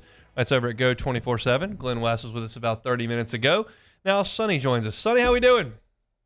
Doing good, man. Doing good. When you say quarterback recruiting, man, that's like saying let's go eat at Ruth's Chris. That's exactly right. That's what You're we want. talking money right there, baby. You're talking money. Yeah, exactly. So let's talk about it. Obviously, LSU has the number one quarterback in the next class in Bryce Underwood committed. But they sent out a couple of offers in the last week or so to high-profile quarterbacks that are younger. Elijah Haven here at Dunham, and then Colton Nussmeier over at Flower Mound. Both have connections to LSU. One goes to school in Baton Rouge. The other one's older brother is the starting quarterback. So what can you tell us about these two guys and where they are in their high school careers? Yeah, Sloan went on a little bit of a offer bender over the weekend.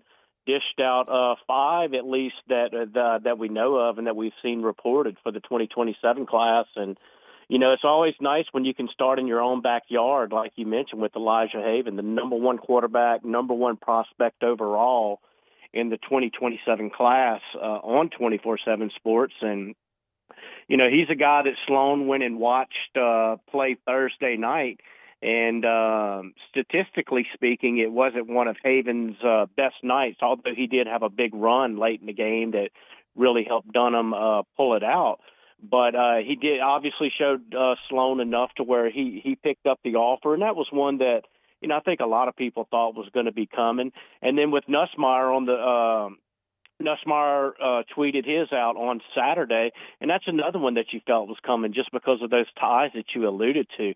And it's going to be very interesting to see how this quarterback picture shakes out for 2027 because, like you had mentioned, you got Bryce Underwood on board for 2025. 2026 really looks like, there's really not a quarterback that you can look at right now that LSU is offered or in Louisiana that they're still evaluating, and you can say, okay, I think this LSU has a really good shot to land in this guy right here.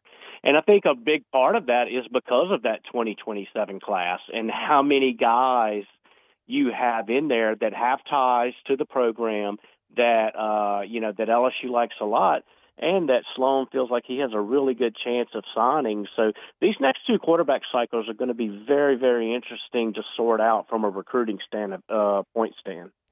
Why is Elijah Haven the best player in the country? I think a big part of it is that when you go back and when you look at what he's done, what he did at Dunham, obviously as a freshman, but then you go back and you look at what he did on the basketball court. He's a guy who, the rankings guys, they really like players who play more than one sport. They like these multiple sport guys who, excel not at just one, but another one. And just kind of whether it's track and field, whether it's basketball, what have you. And so I think that plays into it is that they can, they see that, I guess that athleticism that he has, the size that he has is very, very intriguing, probably pushing 6'4", to over the 200 pounds, 210, 215 range.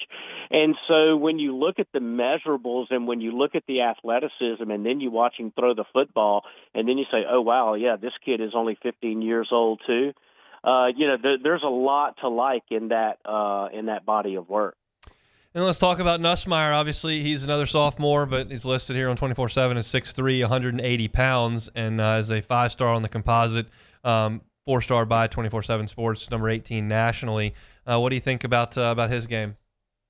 Yeah, old folks like me who remember watching his dad slinging the ball up at Idaho, remember Doug Nussmeier being a lefty and Garrett obviously, a righty. And so Colton kind of, is probably going to bring back a lot of memories of his dad just because of, they both throw from that southpaw side.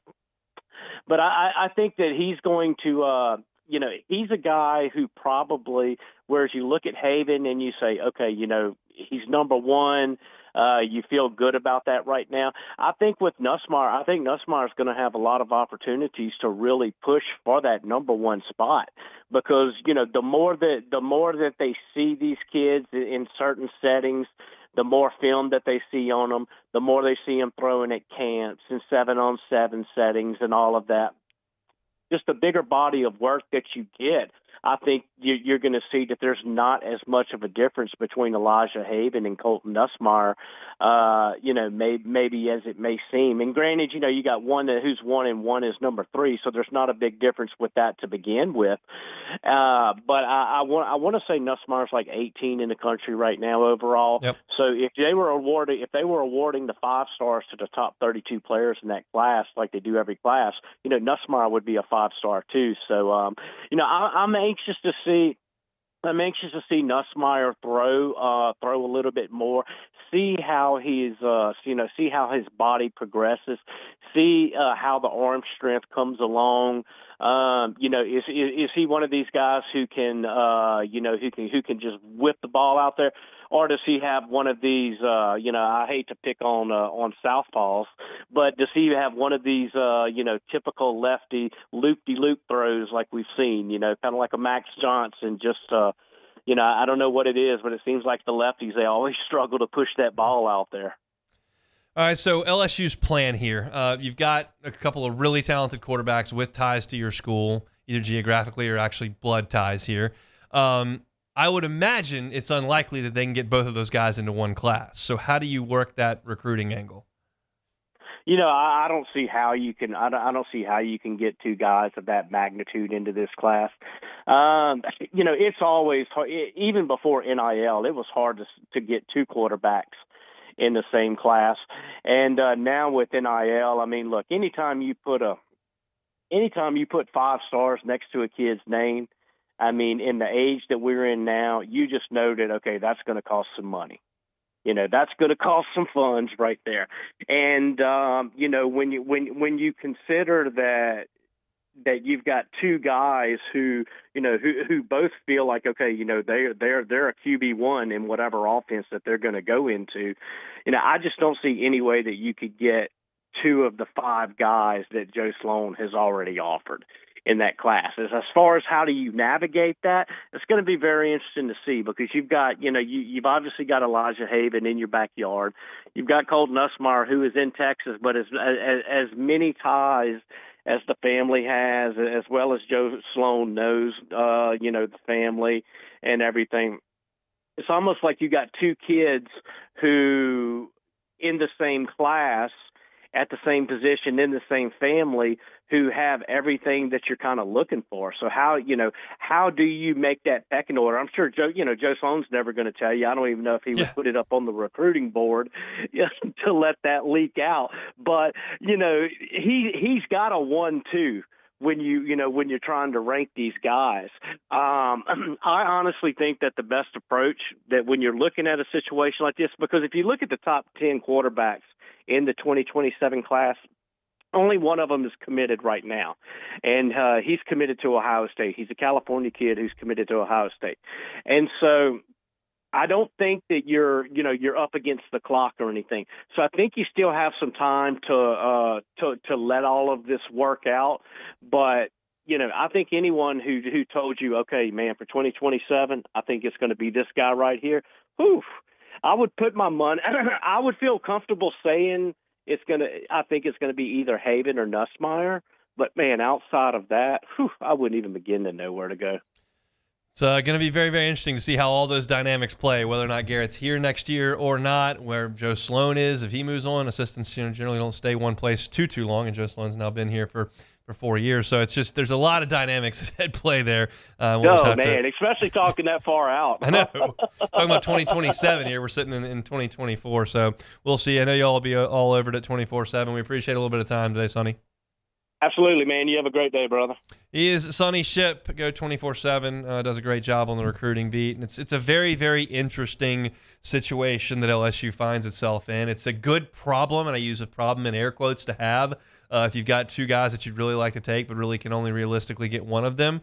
But again, I have no idea if Elijah Haven wants to stay in Baton Rouge to play college football or not. I have no idea if Colton Nussmeier wants to jump into his brother's footsteps or not. I have no idea. I just know that they're very, very talented. I mean, Cassie had a picture up of Colton Nussmeier and Garrett a second ago, and Colton Nussmeier's already taller than Garrett. Garrett's been in college for 3.5 years, and Colton's a sophomore in high school. So that kind of gives you an indication of what that size looks like and what he could potentially be over the next couple of years. So I'll react to all this. Appreciate Sonny for giving us some information. I'll react to all this after we take a timeout. We'll come back with more on The Hunt Palmer Show. The Hunt Palmer Show. Make LeBare's Baton Rouge your game day headquarters this season. They got the biggest screens around, and now you can bet and dine at ESPN Bet in person. They got fantastic food. The flatbreads are excellent there at ESPN Bet inside LeBare's, and the game watching situation is primo. If you want to watch some football this weekend when the Saints and LSU don't play on Saturday and Sunday, you can do that there. If you want to go watch some postseason baseball tonight, you can do that as well. And I always invite you to sign up for the Cover 5 SEC contest. You got to go to the Cover 5 app, click on Join a League, and enter the promo code LABRSEC24. That's LABRSEC24. You can pick the 5 SEC games to compete against me. We're not going to talk about last week anymore. Last week is last week. We're on to the next week. It can't get any worse for me, so we'll talk about this coming week. If you're not a member, get the Penn Play app today. LeBare's Baton Rouge, your live sports headquarters. Must be 21 years or older. Gambling problem? Call 1-800-589-9966 for help.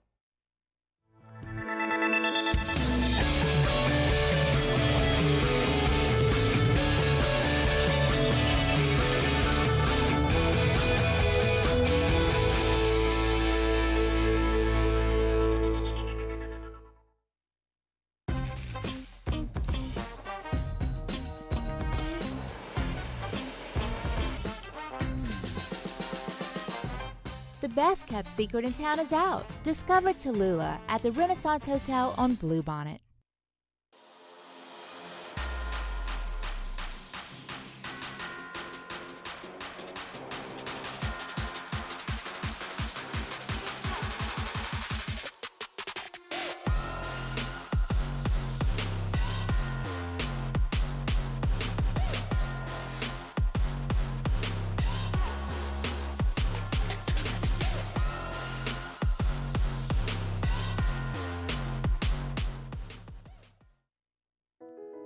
I've been doing business with Luba for 25 years. They're dependable, trustworthy. It's just the attention to detail with our clients. Our folks have years and years of experience. They're highly trained professionals, but many companies have that asset. What I'd like to think makes Luba a bit different is that we use those talents in a way that truly is dedicated to serving the needs of the folks who depend on us. Dylan Cruz here to tell you about Six Rings Baseball and Softball Camp. If you live on the North Shore and play ball, go to Six Rings Camps with former LSU assistant coach Dan Canaveri. His knowledge is second to none, and your child will improve and have fun doing it. Camps were held at Coquille Park and Six Rings Academy in Covington with 4 sessions over the summer. Full day and morning only sessions are available from ages 7 to 13. Go to sixringsbaseball.com or call 985-206-9096. Learn the game to love the game. Jerry and Benny Payne began Central Plumbing Company out of their driveway in Tanglewood subdivision. 50 years later and 4 generations down the road, we continue to serve Baton Rouge and the surrounding areas for all of their plumbing needs. Residential, commercial, industrial, or hospitality, Central Plumbing is here 24/7, 365. We want to thank our customers, family, and friends for 50 years of success. And looking forward to 50 more. Electricity is all around us, and our families depend on it.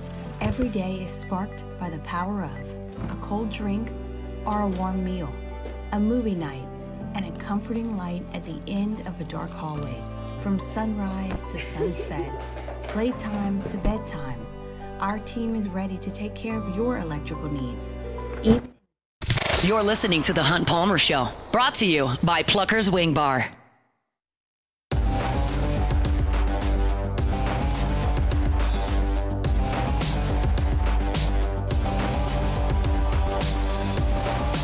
Thanks to Sonny Ship, Go 24/7 for jumping aboard, talking some football recruiting here, specifically with quarterbacks who are sophomores in high school. And we don't spend really any time talking about high school sophomores on this show, but you do remember the cases when we did. You certainly talked about Leonard Fournette when he was a sophomore, obviously. Freak Johnson we talked about when he was a sophomore, because he was setting sack records. I think Derek Stingley to some extent. Derek Stingley got some attention at that point in his high school career. And you look at these two guys in the position that they play and what you've already known about them, and it means it's just going to be a recruitment that you follow for a very, very long time. Elijah Haven's going to be a household name in Baton Rouge area and then in Louisiana households pretty quickly. Colton Nussmeier will be as soon as anybody just sees this, because you go to the last name Nussmeier and you understand. And it's an interesting spot because, as I mentioned at the end of that interview with Sonny, there are so many dynamics that are likely to change by the time one of those two guys takes a collegiate snap, which very well may not be until 2029. Like, they finish high school in 2027, probably 2028. Your second year, you start somewhere, but maybe not. Like, at that point, you're 5 years down the line. I can almost guarantee you that Joe Sloan's not going to be the offensive coordinator here in 5 years. He will either knock it out of the park, kind of like he's doing right now, and he'll get a head job, or things won't go well and he won't be here. But coordinators don't stick around many places for 6 years. So that's like one thing here, because Sloan is doing the recruiting of these two guys. Now, I don't know any of this. This is purely speculation, and that's the beauty of a radio program. We can talk in circles and kind of give our opinion, and it doesn't have to be completely sourced and factually accurate. You can just kind of give an opinion or a feeling on a situation, and that's the benefit of the medium. I know that Garrett Nussmeier went to LSU because his family has roots in Acadiana and Lake Charles, and he has always felt like a Louisianian as his dad has moved all over the place coaching football, and he wanted to come back home and play for the state of Louisiana. He has said that many times. He said that when he signed at LSU. He said that when there were other quarterbacks here and he had the opportunity to transfer out, and then he didn't, and then when he got the starting quarterback job, and he's reiterated that a lot. And that's why he went to LSU. And certainly, I would imagine Colton, right now, as a sophomore in high school, is pulling pretty hard for LSU. I would imagine as a freshman in high school, it was pretty cool for Colton to come to Tiger Stadium, which I'm sure he probably did a time or two, and watch the Heisman Trophy winner play at LSU. I would think that there is some sort of draw there to LSU for Colton Nussmeier, but I can't say how strong that pull is.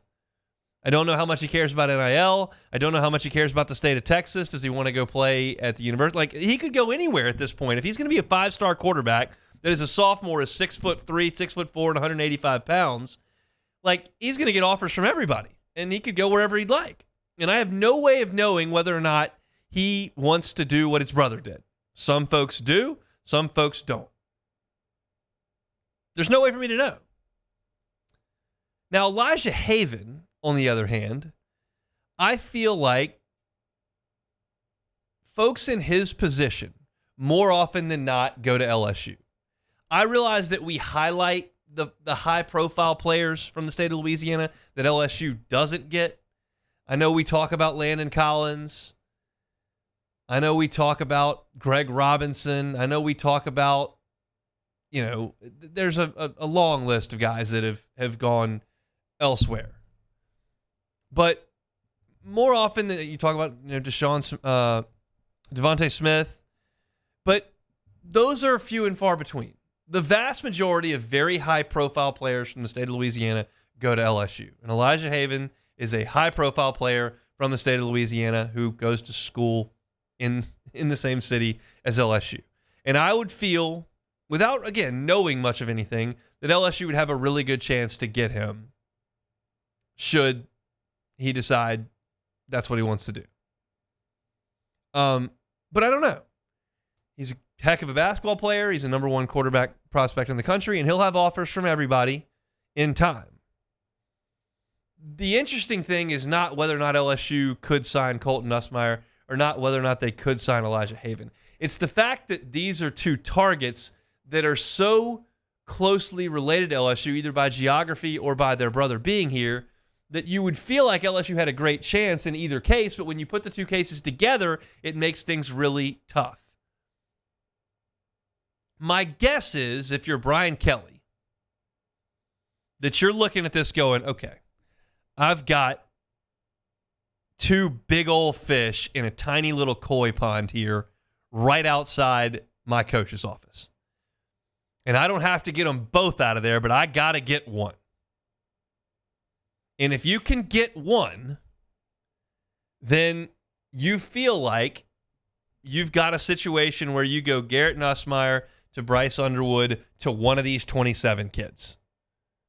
And that is a really comfortable place to be in. Now, keep in mind, I'm well aware as I lay that out that we're in an era where quarterbacks transfer more often than they get haircuts, okay? It's everybody's got to transfer a quarterback. And 5-stars go places and transfer out. Quinn Ewers went to Ohio State. Jackson Dart went to USC. Like, you can look all over the country at quarterbacks that are playing in high-profile positions at some of the best teams in the country, and a lot of them have transferred here or there. But all you can do is try to plan and then adjust as necessary. And Brian Kelly has said repeatedly he wants to do this with high school players. And I'm assuming that very much means at quarterback as well. Now, I don't mean to be completely disrespectful to Ricky Collins or to Colin Hurley here. I know that they're on campus, and A.J. Swan's here as well as a transfer. But it feels like Garrett Nussmeier is holding the place for Bryce Underwood. I think everyone in purple and gold would prefer that transition happens after Bryce Underwood's first year at LSU and that Garrett Nussmeier does play next year at LSU, because quite frankly, I don't think Brian Kelly will sleep perfectly at night if he thinks that he's got to give the keys to Bryce Underwood and they've got to go play road games next year at Alabama and at Oklahoma and at Clemson and at Ole Miss. That's not a super awesome way to break in a freshman quarterback with those 4 road games. But if that happens and you get Underwood to the field in his second year, that's really comfortable. You feel like you've got him for at least 2 years, and then these guys could be next. And that's a chain that makes a ton of sense. But you've got to play the cards correctly, because you know that Colton Nussmeier and Elijah Haven are aware of who the other is. And as I talked to Sonny about in the last segment, as Sonny echoed right back to me, the idea that you would get both of them is just far-fetched. Just not in this era. One, they're going to command a ton of money. Even if they're not asking for it right now as sophomores, it's going to start showing up, and then they're going to realize that it's there, and you're not going to pay 2 quarterbacks in this class. So it's a good situation, but it's a tenuous situation for LSU that you've got to massage properly and make sure you land that guy. It would be disingenuous for me to get on here and tell you which of the 2 I thought LSU would get. I think if the other didn't exist or wasn't around, that LSU would have an awesome chance to get the one that was. But quite frankly, like as I sit here, if I'm going to handicap it, I kind of feel like it might be a situation where one of them commits elsewhere and then LSU realizes you got to have that guy, as opposed to one guy jumps in the boat. It's just a sense I have. Maybe it's a race between the 2 to see who can get in the class first, and I would love that, trust me. And I think LSU would be in good shape with either one, and no, I'm not a professional quarterback scout. But it's going to be really, really interesting over the next 2 years to watch these 2 guys ranked as highly as they are with LSU ties and see how LSU works this thing. And maybe it's Brian Kelly running point. Maybe it's Joe Sloan running point, and he's still here for a while. But it's going to be a fascinating, fascinating case. And I heard T-Bob say this morning, and I would echo it here. Like, if you're in the Baton Rouge area and you're looking for something to do on a Friday night in the next 2 years, go find a Dunham game. This kid, Haven, is really, really good. He's huge at 6'4". He's a great athlete. He's got a heck of an arm. He can run, and he's going to be one of the best players in the country. Right now, they rank him as the best player in the country. You know how those kind of go with early development of some sophomores. There's a 5-star in that class that hadn't hit a growth spurt yet. So Haven has, and that's why he's thought of as highly as he is. But he's a really, really good player. So go check him out on a given Friday if you possibly can. Colton Nussmeier from Flower Mound, Elijah Haven right here at Dunham. Going to be interesting to see how LSU massages that situation. Appreciate Sonny Ship for jumping on and giving us his perspective on it a little bit earlier. Tigers out in front of the Astros, and that's not a super fun place to be if you're the Astros, because Skubal is pitching. He won the Triple Crown on the mound for the American League. But the Astros do have 2 guys on, down 3 runs in the bottom of the 4th inning. So keep you posted on that for the next 18 minutes before we turn over the reins to Mr. Matt Moscona. We'll come back and play some Take It or Leave It next. The Hunt Palmer Show. Highland Insurance Group, HighlandIG.com is the website. Jonathan Carver and his team are fantastic. They believe fundamentally that your insurance broker should be a trusted piece to your business. The way your attorney is a trusted piece to your business, the way your CPA is a trusted piece of your business, that's what your insurance broker should be.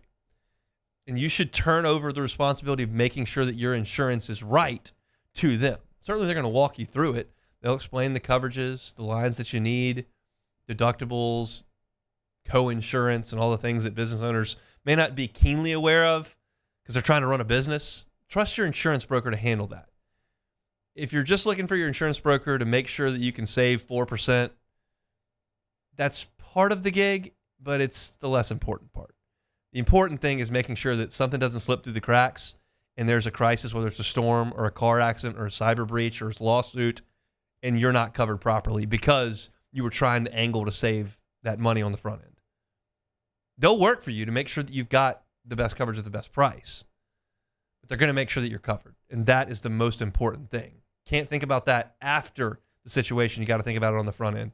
And the Highland Insurance Group will do that for you. You can check them out online at highlandig.com. They also handle group and employee benefits as well as property and casualty. They're right here in Baton Rouge. Check them out online, highlandig.com. The Highland Insurance Group, highlandig.com. There it is, the extra mile, on the border of expected and extraordinary for those willing to go further, like vans customized for work or play, with safety and tech to keep you connected. Supported by a 5-star sales, service, and finance team, and backed by the 1-star you know. So go the extra mile. It's never crowded, because so few have what it takes to go there. Mercedes-Benz Vans.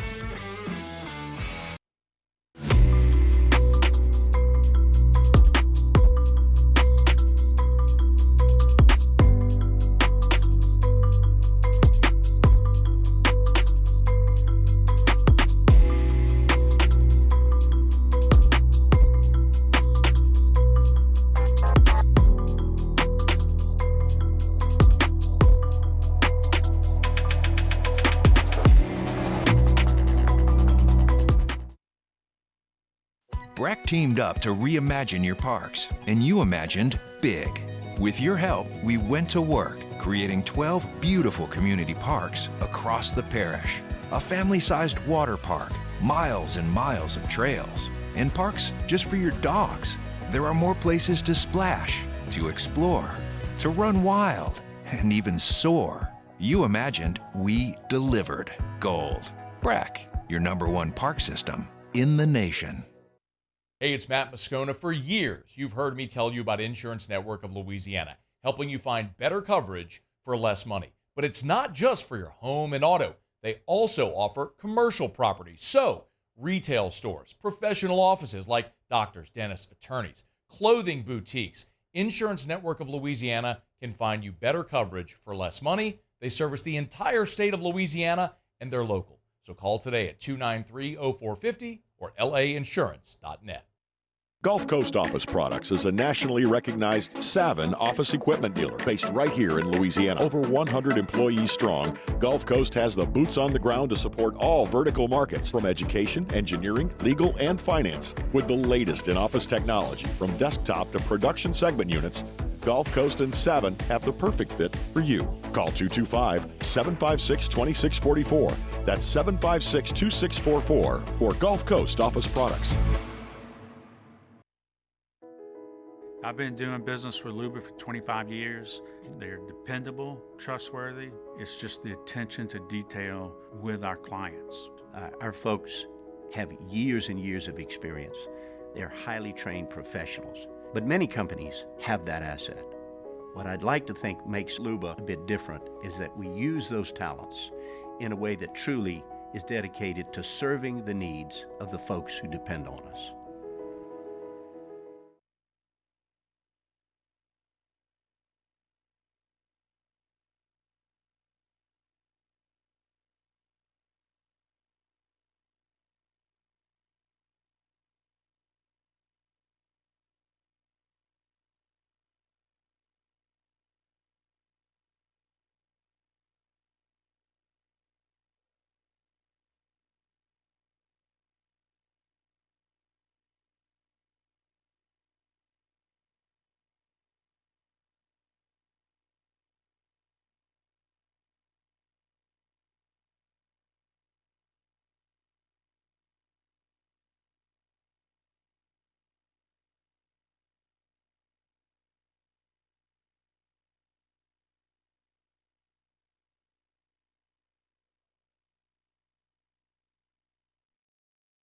This is the Hunt Palmer Show, brought to you by Plucker's Wing Bar.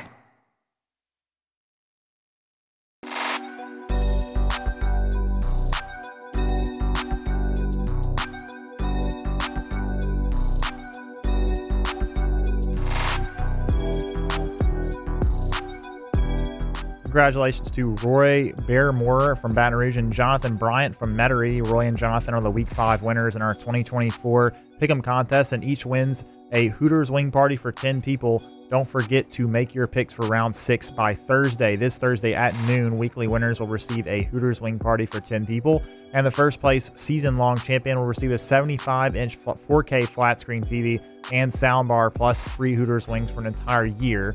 It's the 2024 College Football Pick'em presented by Hooters. Shout out to the folks at Pluckers. We'll be there tonight, 8:30 sports trivia, watching some playoff baseball. The Cubs will not be involved in that. No, they will not. Maybe next year. Yeah. But tonight we'll be there, eat some wings, drink some beer, watch some baseball, win some gift cards. It's always a good time there on Tuesday evenings. We'll be there at 8:30. We'll have you out of there by 10 o'clock. Always a good time at Pluckers on Nicholson. They bring you our Tuesday shows each and every week. All right, Beck, take it or leave it. All right, first one here. The Houston Astros debuted a new drink at their playoff game today, which some fans may be going to right now because they're currently losing. It's called the Electric Haterade drink, and it contains, of course, Minute Maid lemonade, as you expect. Hornitos, tequila, blue curacao, Sprite, tahine rim, cherry, and lime garnish. That'll run you $35.89 for a 16-ounce beverage. Take it or leave it. I mean, I'm just going to leave this. Are there a lot of people that are going to buy a $36 drink? It's 16 ounces. It's not like one of those, like, huge towers it's not or, that like, big. one of those huge things that you would get that, like, 4 people could share. This is a beverage. I mean, they've got beer there that I'm sure is like 13. You can get a few of those for that price. Yeah, I mean, you could get 2 and change. I mean, I just don't know how great the market is for a $36 beverage. Yeah, it's to me it almost seems like a lot of times these, specifically it seems to be the MLB teams that they roll out these just insane menu items, and it's almost just like the shock value. Is it because they won't make a lot of them? They'll just figure we'll sell like 1,200 of these and that'll be it. I mean, because I feel like if you sold that for $14.50, you might sell a lot of them. Yeah, I'm sure you would. I'm certainly not going to buy a $36 beverage. That's the rub of all concessions at major like sports parks we've talked about before. Like the Falcons lowered their prices a lot, and they make more money because more people actually buy it. I mean, if I went to the Astros playoff game today, I would probably, and they sell, I'm sure I've been to Minute Maid. They sell the 16 ounces. Yeah. They're probably $13, and I would probably drink maybe 4 2 of or them. 3, yeah, 4. And that would be, I mean, that'd be, I mean, I'd spend $60 on drinks. I'm not buying one for $40. It's just not. It's not that it's just that I don't understand the price. I really don't. Weird. If it was like, some incredible vodka or some incredible scotch or bourbon that was like, Pappy Van Winkle, maybe, but like Hornitos tequila, it's an electric blue. I'll just give me the beer. No thanks. All right, next one here. MLB hit king Pete Rose passed away yesterday at the age of 83. The National Baseball Hall of Fame X account made a post yesterday commemorating him. Take it or leave it. I'll take it. It's fine. Pete's not here to get offended by it. He was at odds with them. Of course, that's an interesting conundrum. I would have put Pete Rose in the Hall of Fame, but they never let him in. And now at this point, it doesn't really matter if he gets in or not. I don't believe that he will. There were some people contending that he got a lifetime ban, and now that he is no longer living, that he can go in. That's not true. He was banned from baseball. Period. So and it didn't say lifetime. There was an actual verbiage in it that did not insinuate that until he passed away. So, really, really good hitter. Made some bad decisions and obviously paid for those. All right, next one here. Asked what the Pelicans are going to do about center. David Griffin responded, "We'll figure it out." Take it or leave it. I guess I'll take it because that is quite literally what they will do. They will just do whatever it is they determine to be the best. I don't know if that's the best quote to give at Media Days, that we're going to figure it out. Maybe you should expect that question and maybe have an answer for it. I think I would have probably gone something with, we're really comfortable with the guys that we've got in the front court and the way that we want to handle that. Even if it's not true? Yeah, and just go with an answer that sounds a little bit better than we'll figure it out. That just doesn't quite sound prepared, nor does it sound super confident inspiring for the Pelicans fans.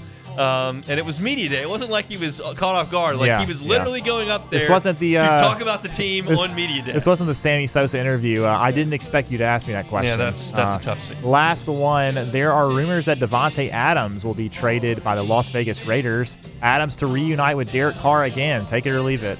It's probably possible. I'm going to leave it because I'd have to see what you were going to have to give up for that, and I don't think that that's a good idea. We've talked about this a lot. I'm still not in some mode where we want to change the direction of the franchise because you beat the Cowboys 2 weeks ago. I'm not in a mode to take on big salary or deal a bunch of assets to go get Davante Adams. But if there's something you can do affordably, it would fill a little bit of a need because you've got basically 2 wide receivers that you trust and not really much else there. So if they can find a way to do it within reason, I'm okay with it. I just have my doubts that that's going to be the case. Yeah, so just the way his contract is set up right now, he's under contract for the next 3 years.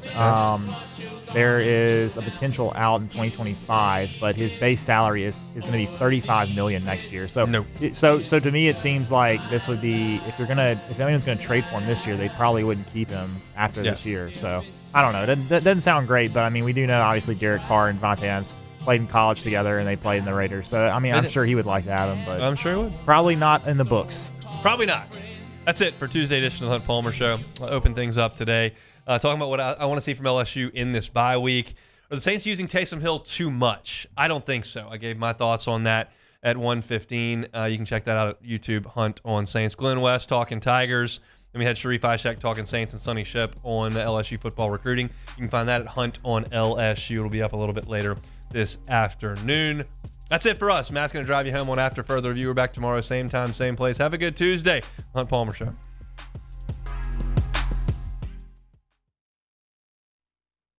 It's an everyday thing here. We work horses in the mornings and we work on the property during the day, and without these John Deere tractors, it'd almost be impossible to keep up with the place. I've dealt with some of the other colors and stuff, and I never really got the response back that I get from John Deere, We really enjoy dealing with Sunshine. They're good people. They always check on us and make sure our equipment